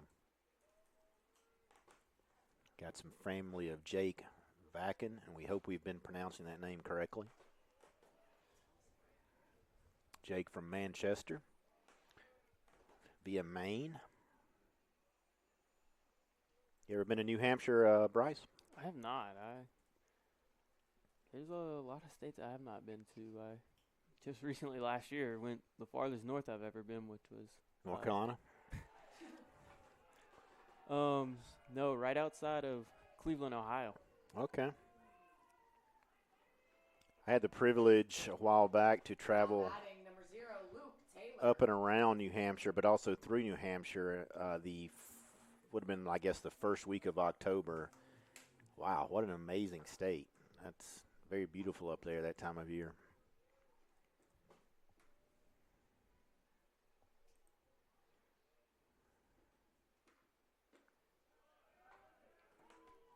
Luke Taylor, the right fielder, stands in. Taylor 0 for 2, has a stolen base, reached on an error.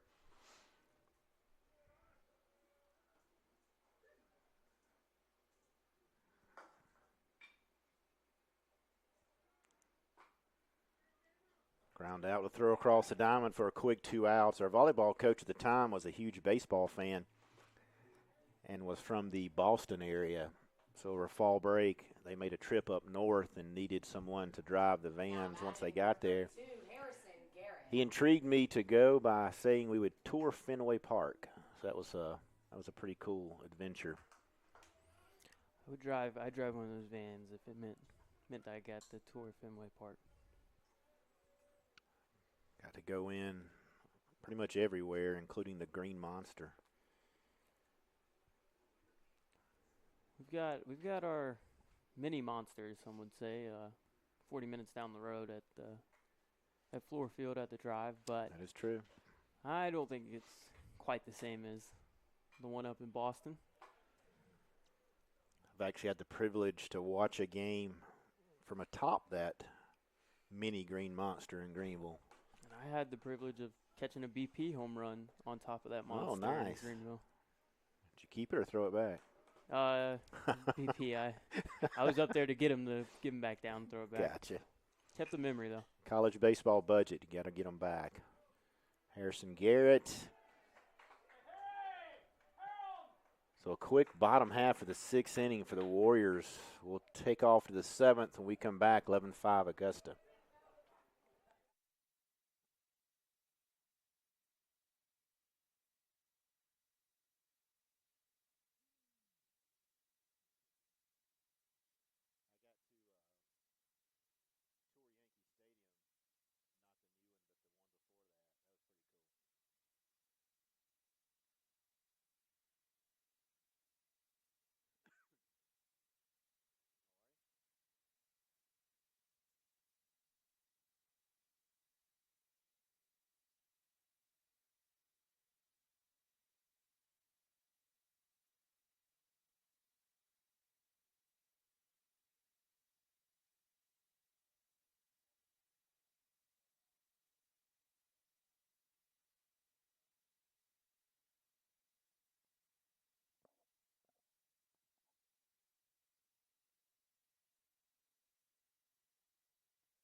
Top half of the 7th inning, 11-5 Augusta.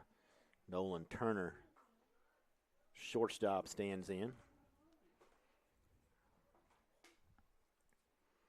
Turner's 2 for 4, a couple runs scored, a double, and takes a strike here.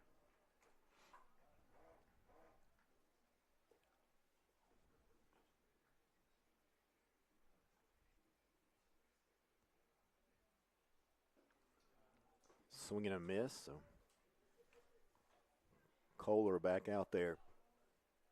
Working on his 2nd inning here. Webb, Wiley, Brazel, Weldon, and now Kohler have been the arms for Southern Wesleyan here in this non-conference game. And as we've mentioned, 2, 3, and 4 have been setting the table for Augusta, and 5, 6, and 7 have been driving them in. Strikeout there brings up designated hitter Landon Leonard. Now batting number 12, Landon Leonard. Leonard perfect on the day. 2 for 2, scored 3 runs, an RBI, a couple of walks.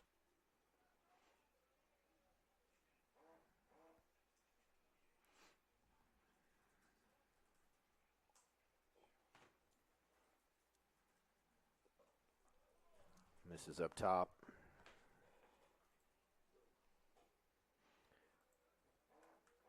Talking about Major League Parks. Bryce, have you been to a Nationals game? I've been to a game where the Nationals are playing, but I've never been to the stadium. Yeah. I've been to one MLB stadium in my life, and that is Truist Park in Atlanta. Okay. I've passed by a couple of MLB stadiums, passed by the Guardians and the Rays, but only have ever been to Braves games.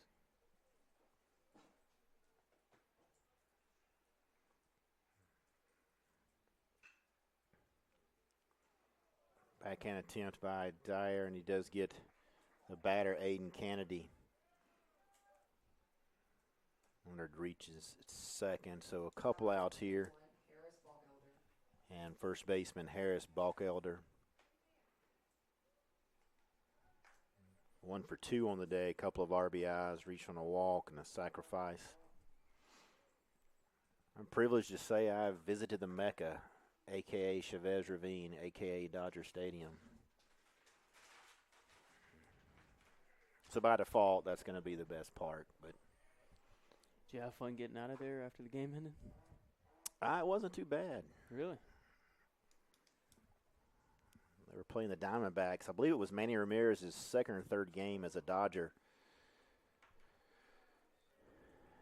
The place was going crazy, of course, when he came up to bat.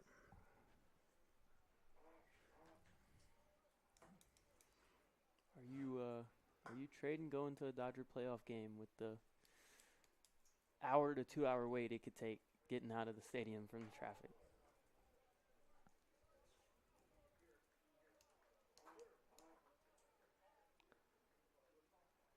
You can get in there pretty quick because most of the fans don't arrive until like the 3rd or 4th inning, but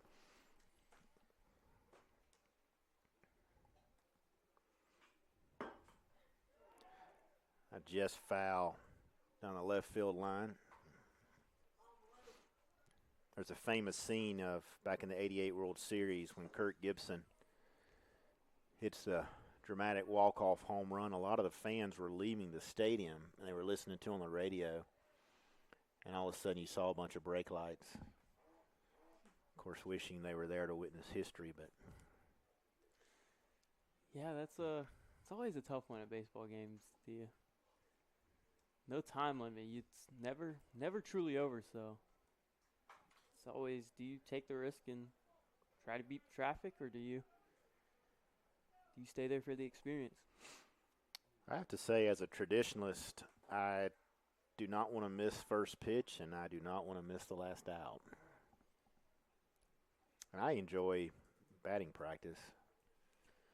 I've never seen an MLB batting practice, but I would like to at some point. It is a little bit different now, as Backhelder holds his. Oh, they're going to call him out. So we'll continue our Major League Baseball talk when we return. Wherever you are, stand up, stretch a little bit. 11-5 Augusta.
Matthew McCaffrey lead off the bottom half of the 7th inning for the Warriors. And Sam Davis, a senior from Atlanta, Georgia, West Texas A&M, will be on the mound for Augusta. Davis making just his 5th appearance. 2 1/3 inning, pitched. So getting some work here in the middle of the week for the Jaguars.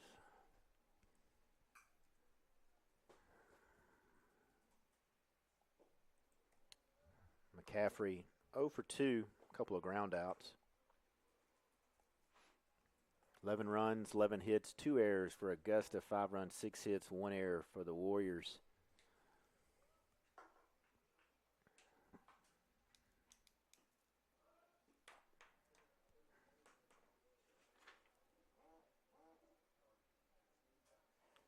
McCaffrey, a junior from Bevel State Community College, Roswell, Georgia.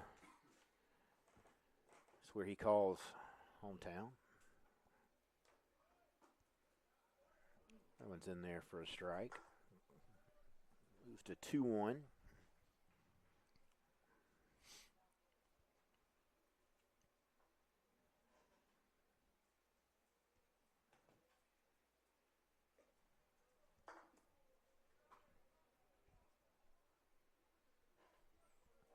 One of the most exciting games I got to see was Braves and Houston in a playoff game. And McCaffrey's going to head down to first base, hit by a pitch. Roger Clemens took the mound in that one. Now batting number 8, Tristan Tillman.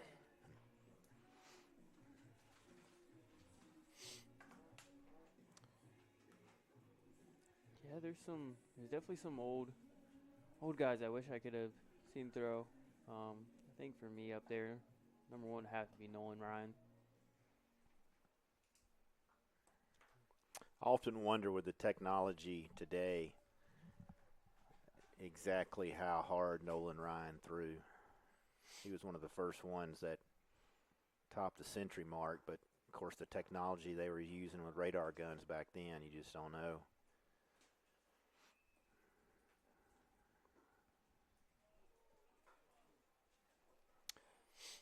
Very tough guy on the mound. You can ask Robin Ventura that.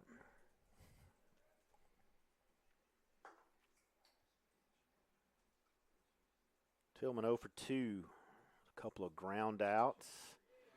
And it's going to be an error on the shortstop, Nolan Turner.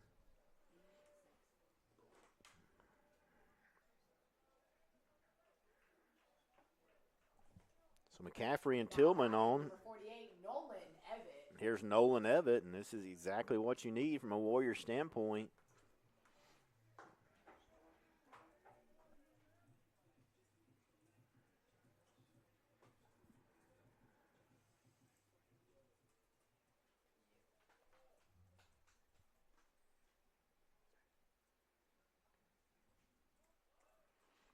Bunt pop up, but going to get back to the backstop. Fans riding in. If you've ever been to the Great American Ballpark in Cincinnati, they're heading there tomorrow. 12:35 first pitch. Skeens is pitching for Pittsburgh. I've actually been to Cincinnati to watch the Dodgers play. That riverfront there area. Of course, the old park was Riverfront Stadium, but Great American Ballpark is exceptional as well. It's amazing what they do with ballparks. There are no more cookie cutter oval stadiums. Oh yeah, and designs that you see now for future ballparks just get crazier and crazier. There's a bunt there by Evett, and nice play there by Sam Davis. Evett moves the runners up in scoring position and Now batting, number brings 50, up first Cole baseman Kirshner. Cole Kirshner. So a couple runners in scoring position. Kirshner 0 for 1, has an RBI, a couple of sacrifice flies. There's something still to be said about Fenway Park and Wrigley Field, and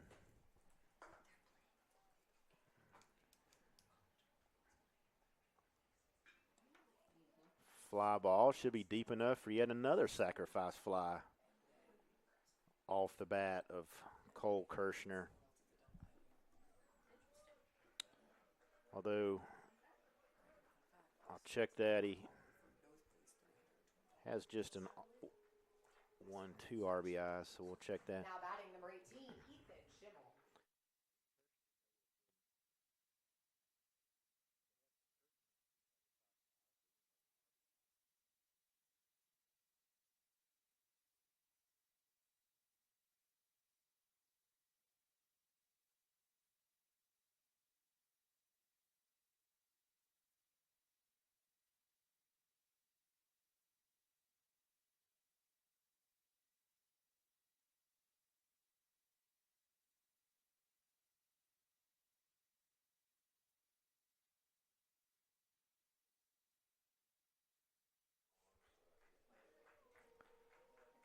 Second run there. Now batting, number 5, Crosses Perry for the Dyer. Warriors in the bottom of the 7th. Perry Dyer, the second baseman, stands in. Schimmel at first base. The Warriors trying to rally again here.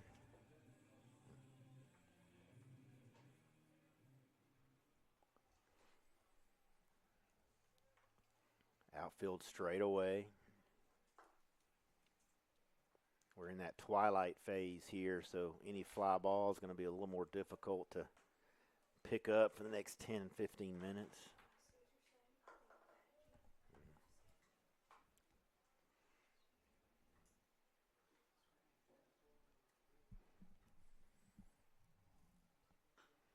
And there's a pop fly. We'll see if the center fielder is able to pick this one up. He does. Reel this one in and reels in the final out. Warriors pick up a couple. They draw within one swing of Augusta. We'll head to the 8th, 11-7.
Jake Vachen, the right fielder, stands in from Manchester, New Hampshire.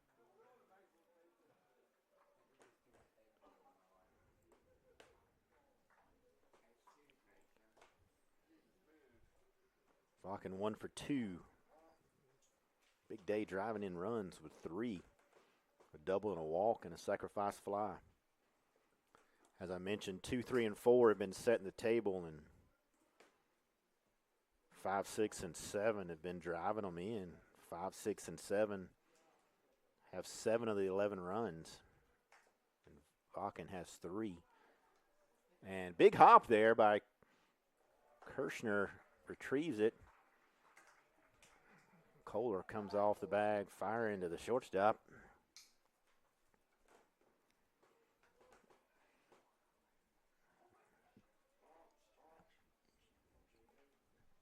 So KJ Moon, the third baseman, with Wyatt Tallick on deck. Moon is 2 for 3, a couple of RBIs and a double. Augusta has 4 doubles on the day, 1 home run. They've drawn 8 walks, struck out 7 times.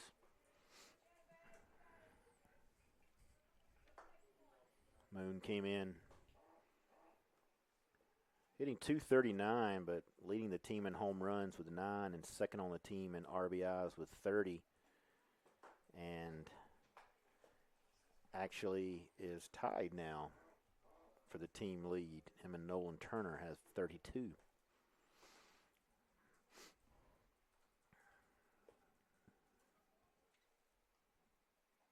And he's going to reach base again as he takes that one off the shoulder.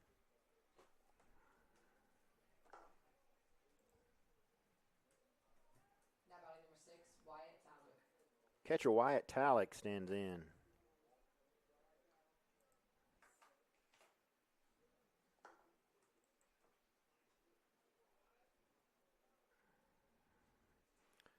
He's going to see who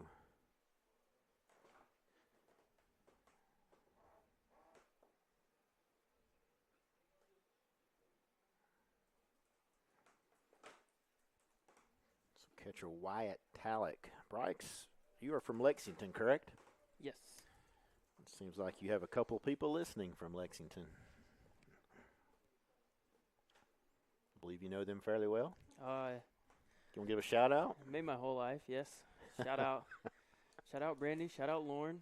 I let them know that I was going to be back on tonight, and they always love to tune in and watch. And just wanted to, give them a shout out for providing for me and giving me a baseball career.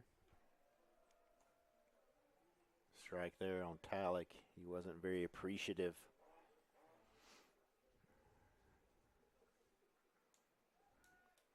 We're definitely glad to have you on board, not only on the broadcast and in the press boxes, but the job that you're doing with the department. Getting a lot of experience, and Luke Taylor makes the play in right field and bring up second baseman Nate Martin. You've dabbled into a little bit of everything from working the track meet to statistics to some social media to some public address music to some scoreboard, broadcasting. You ran a camera yet? I have not run a camera yet, Okay, but we'll work that in April. I've been running game clock for lacrosse. That one threw me for a loop a little bit at the start there. They got some interesting rules out there at Childs. Yes.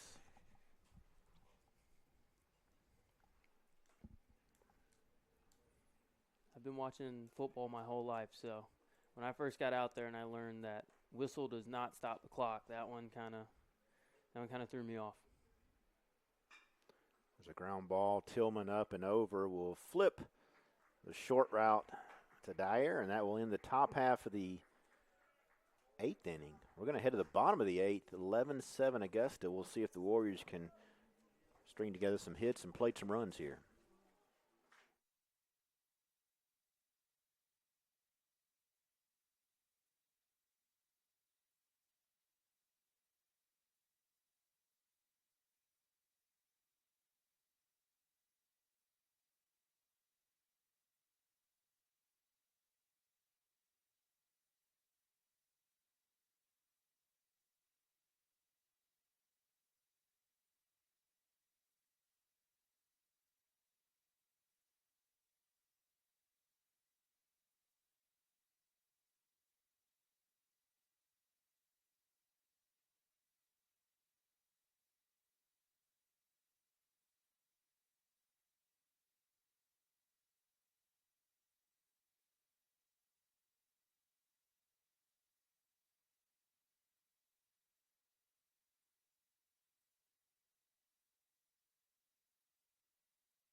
Third baseman, Cade Bowling will lead off the bottom of the 8th. Warriors have 6 outs.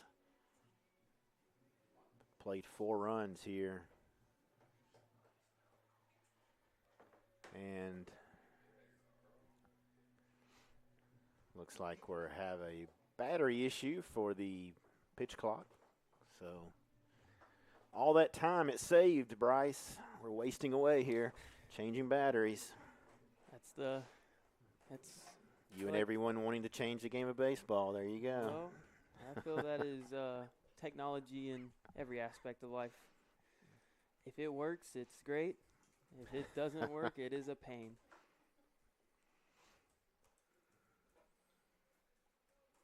Assistant coach Andy Schover replacing the batteries and making his way back to the third base box.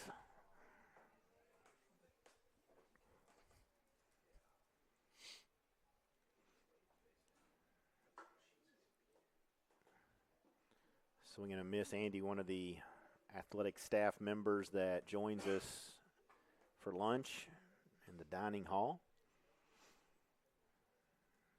He usually has a funny story or two to tell every once in a while. Not fielding his position very well there, though. That was really disappointing to see him turn away from that easy ground ball. Yeah, and he will hear about that tomorrow at lunch. He's going to hear about that one from me after the game. He's not quite old enough yet to be able to lay in the ball down at third base, Coach.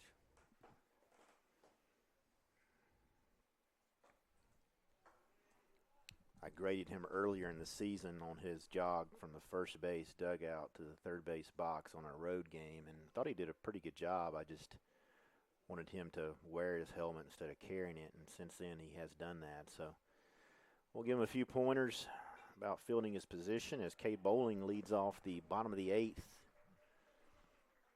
So a good start here. That's all you can ask for from him, is someone who's coachable, someone who listens.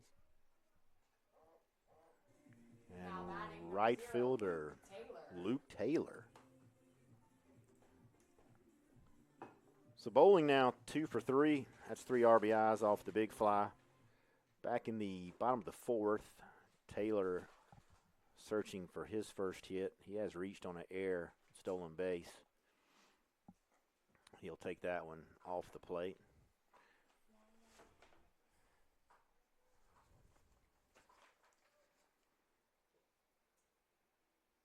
Taylor now leading the squad, batting .372.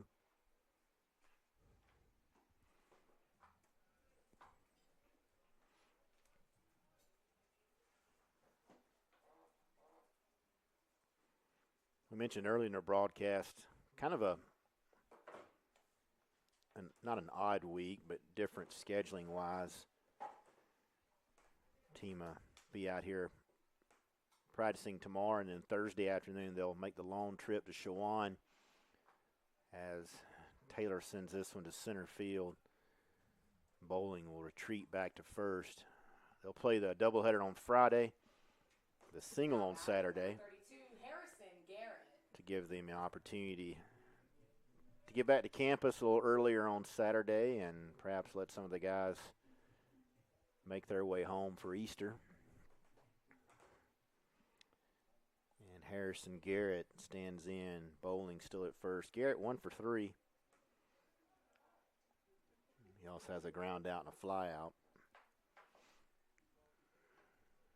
Hopefully we don't have a situation like 2 years ago where we had our baseball team getting back at 7 in the morning on Easter Sunday. It was a very unique situation. Ground ball, little cue ball out to the second baseman.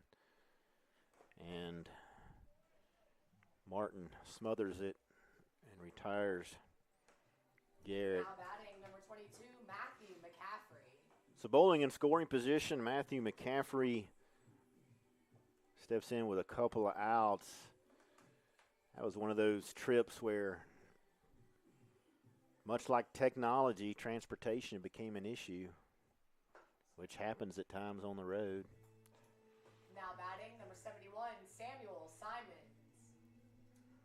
And a pinch hitter now, Sam Simons. for McCaffrey.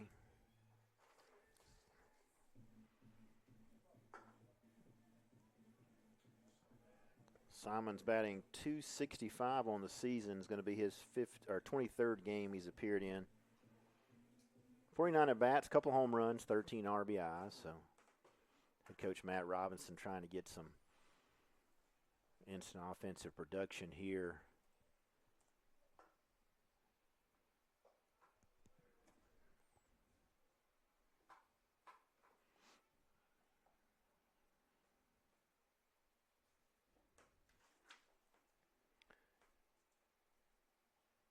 Sam from Fernandina Beach, Florida.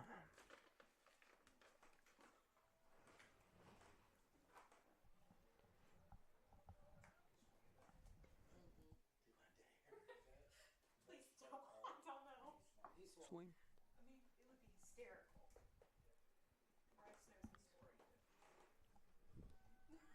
Bryce says no. A 1-1 count. Couple outs here. Swing and a miss there from Simons.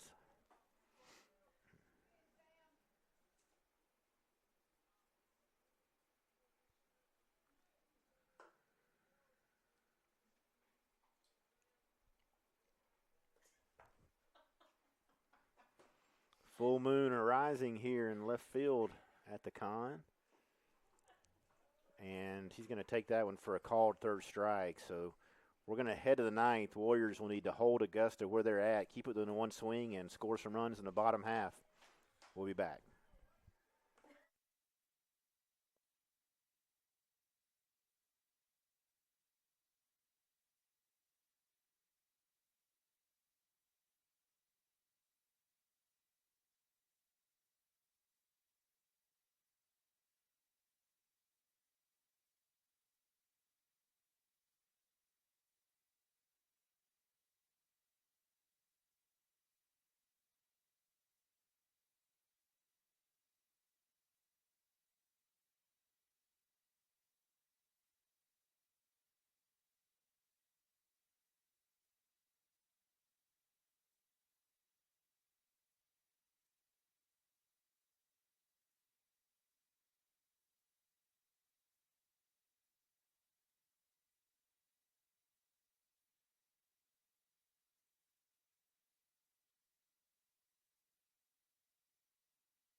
Now batting number 9, Jacob Cowart. Sorry, I was thinking about Gabe because you were talking about something. Center fielder Jacob Cowart leading off the top of the ninth inning here. New center fielder is Ethan Jarvis, sophomore from Winder, Georgia. And Gabe Connolly gets the leadoff hitter, 6'3" here. Connolly, a redshirt freshman from Greensboro, North Carolina. This brings up Nolan Turner, Shortstop. Turner, 2 for 5 today. Scored a couple. Double and a strikeout.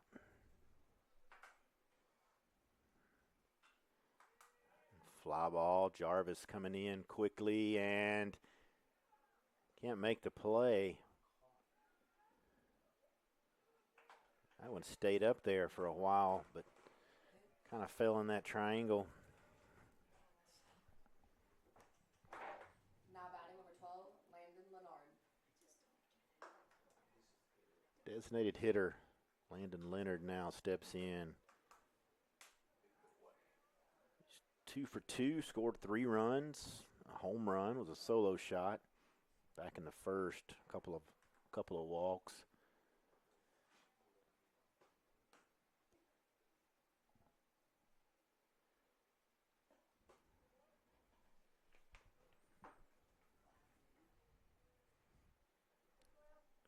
Connolly making his 5th appearance. 6.75 earned run average, working into his 5th inning on the season.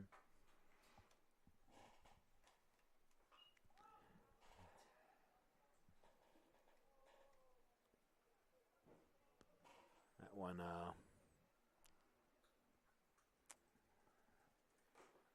hit parts of the building back here.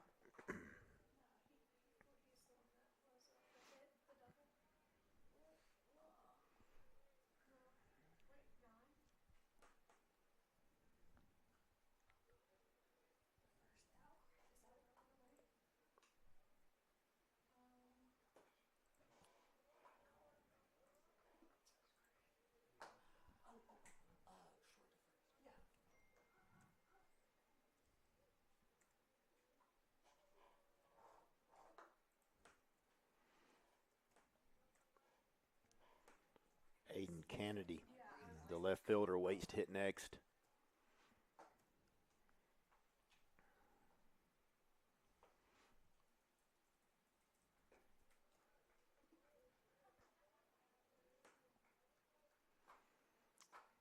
Got a little stirring down in the Augusta bullpen, but much to our dismay, it is not Ty Cobb.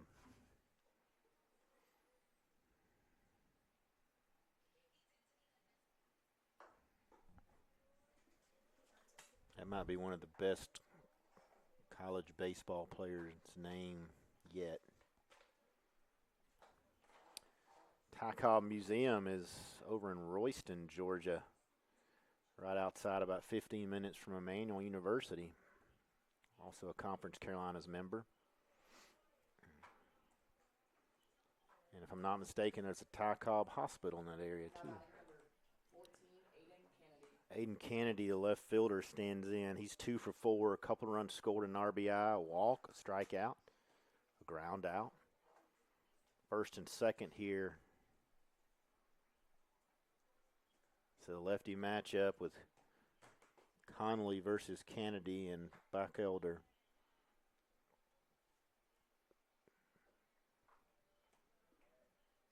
Will hit next, provided there's no double play. And Connolly, Warriors desperately needing to work out of this top half of the ninth, allowing no runs. Anytime you're going into your last at bat, if you can keep it with one swing and a bases loaded, one swing could tie it. That one's inside, runs it to a 2-0 count. And be a break in the action as assistant coach, pitching coach Anthony Zerke makes his way out to the mound. We'll stay here since we are in the 9th inning.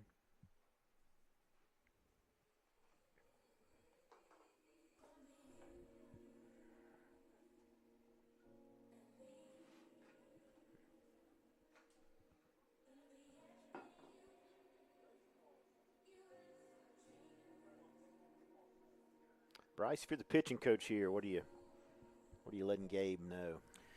I'm just trying to calm him down, let him know all he has to do is just fill this up, fill up the zone, and he did good with the first guy, got a quick out, and then had a bloop and a walk. So really just trying to damage control here and make sure make sure you can try to get a ground ball here, get some weak contact to get you an out. It's a great game about baseball, too. You got runners at first and second, but one pitch, one ground ball could get you back in the dugout.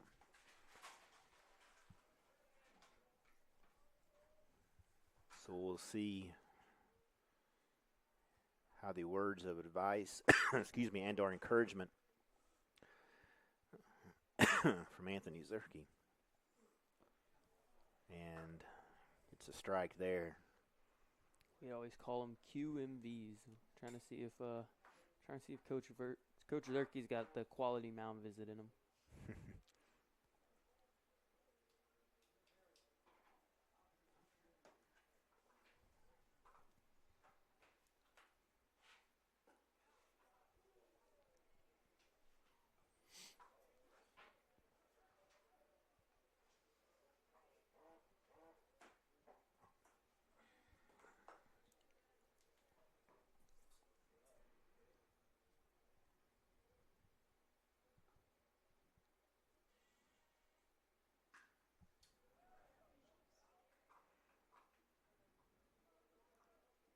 Line drive to left field. Evitt does a good job of cutting that one off, but not before Augusta picks up their 12th run. Now batting number 41, Harris Balkelder. Harris Balkelder, the first baseman. He's 1 for 3, has a couple of RBIs and a walk.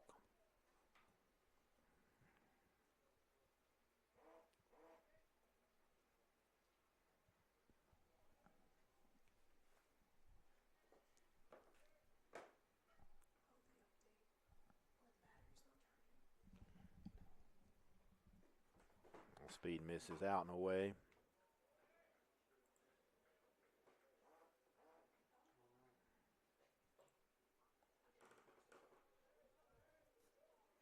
"12 runs, 13 hits, 3 errors for Augusta, 7 runs, 8 hits, 1 lone error for the Warriors." Balkelder takes a strike there, evens the count, 1-1 with 1 out.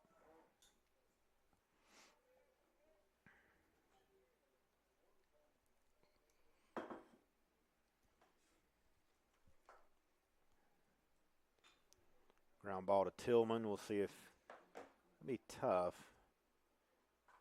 Turn that one, and Dyer's going to have to jump out of the way of the sliding runner to second base. The runner's the corners, couple outs now, and Now batting number 2, Jake Vacken. Jake Vacken, the right fielder. 1 for 3, 3 RBIs with a double, walk, sacrifice fly.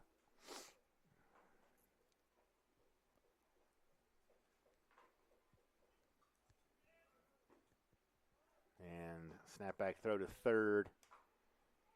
They'll concede the runner to second.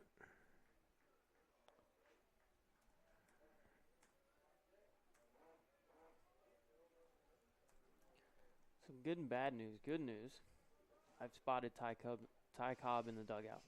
Okay. Bad news, he does not look like he's going into pitch at all today. Tillman up and over. At least we had a sighting. That's good news there. We're going to take a break. We'll come back at the bottom of the ninth. Warriors have their work cut out for them. 12-7 Augusta.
Shortstop Tristan Tillman lead off the bottom of the ninth inning. Warriors trail by 5.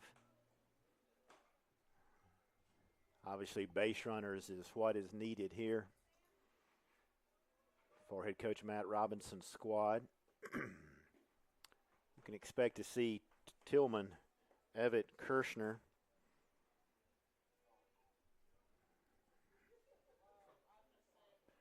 Schimmel also has a helmet on in case any of those reach.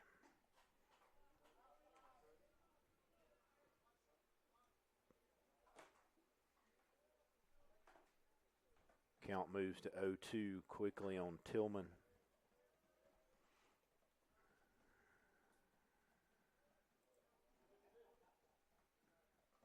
Tristan's reached a couple of times. Hit by pitch and an error. He scored a couple of runs. If I'm not mistaken, he scored 6 runs in a game. In game At one Emmanuel. of Emmanuel, Yeah, that's quite the impressive feat. I do believe he scored the same amount of runs as Emmanuel did as a team that day. So Tillman 6, Emmanuel 6. Pretty much. So that must have been, that was the Friday game you said? That was the Friday game. That was a 17-8 win or 17-6 win or something like that? I think so. I mean, just getting on base 6 times is quite the day. Crossing the plate 6 times in a game is. Score 6 runs on a weekend. That's a good weekend. Exactly.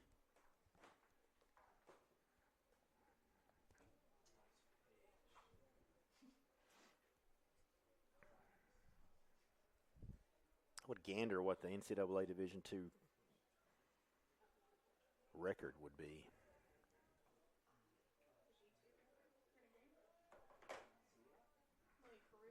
I would say if it's not 6, it couldn't be more than 7.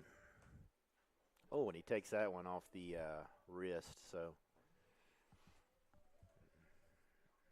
he's going to head down to first base. Second time getting hit by a pitch, so 9 runs scored in the game is the Division II record. 1996. Now batting number 48, Nolan Evans. Back in 1996.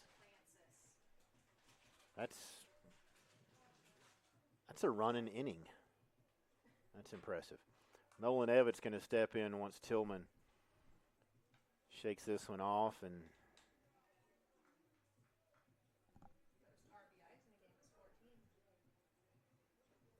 Tillman leads the team in stolen bases, but I imagine right now they're pretty much just going to play station to station and not take any chances here. Down by 5 in the 9th. Hit twice in 2 innings. So Nolan Evett, 3 for 3 today. A double, sacrifice.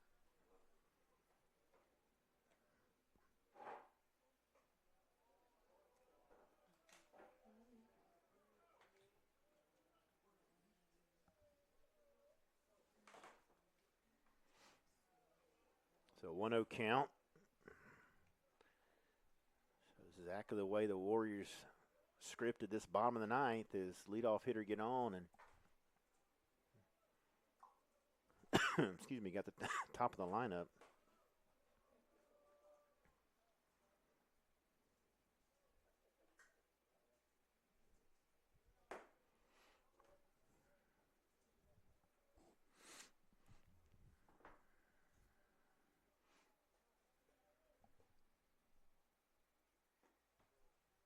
That one in there for a called strike, and Evett a little frustrated with that call, pushes it to a 1-2 count. Evett having a really good season, came in batting .347. And Tillman off and running, 2-2 count now.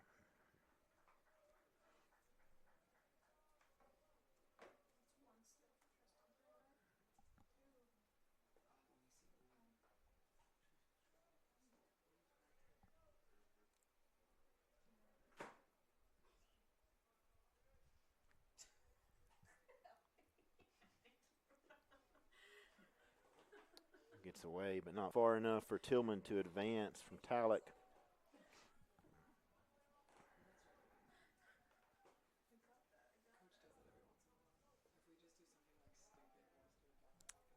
So full count here on Evitt.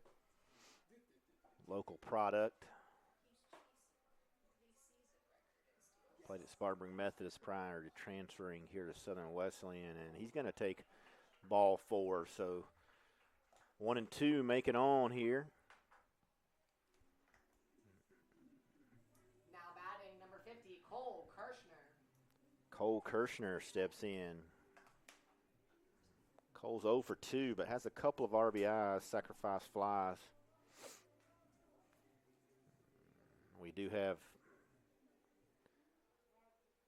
a reliever down in the pen signifying he's ready. So we'll see how long Augusta stays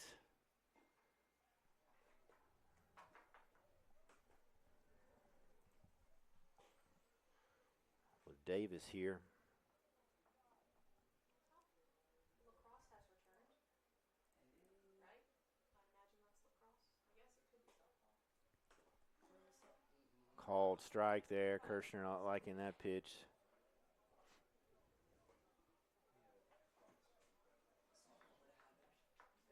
0-2 count.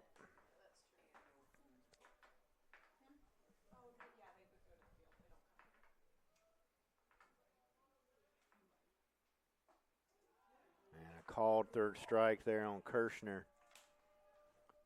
And this is going to bring up Now batting number 18, Ethan Schimmel. designated hitter Ethan Schimmel. Schimmel's 1 for 4 with a run scored, couple of RBIs tonight.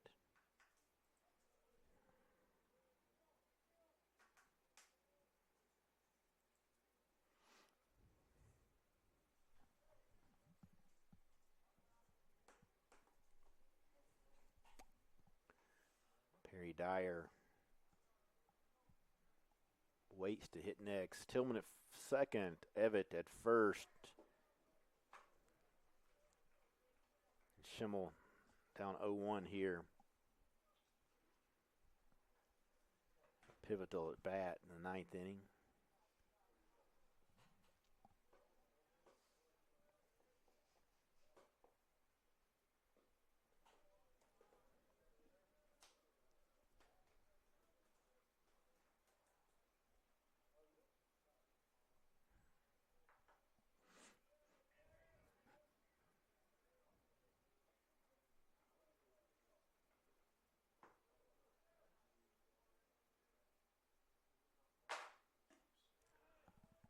Swing and a miss. Bryce is a pitcher here. Knowing the bullpen's hot, knowing it's first and second. 5-run lead. Obviously, you want to finish this game off for your squad.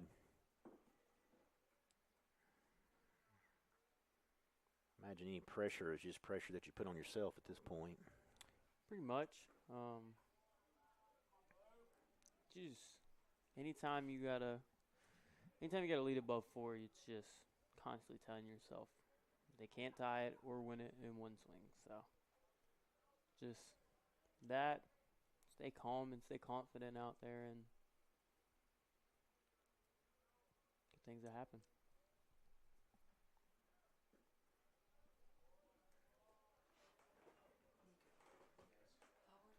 So Schimmel's pushed it to a full count.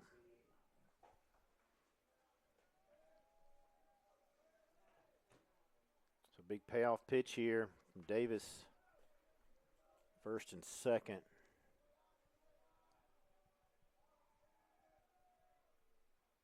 A swing and a miss. So Schimmel goes down on strikes, and this brings up second baseman Perry Dyer. Perry Dyer. So the Warriors down to their last out. Desperate and needing Cade Bowling to get an at bat here and extend the inning.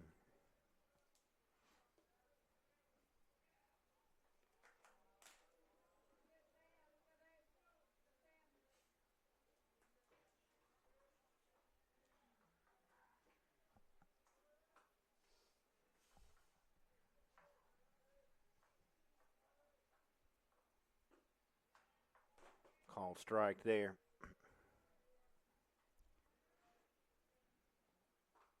Guess this is our last home event for the week, now that I think about it. It is. It's a very odd week where we have nothing on the weekend. Baseball's out of town. Softball's not playing this weekend. Everybody's off except for boys on the diamond, so.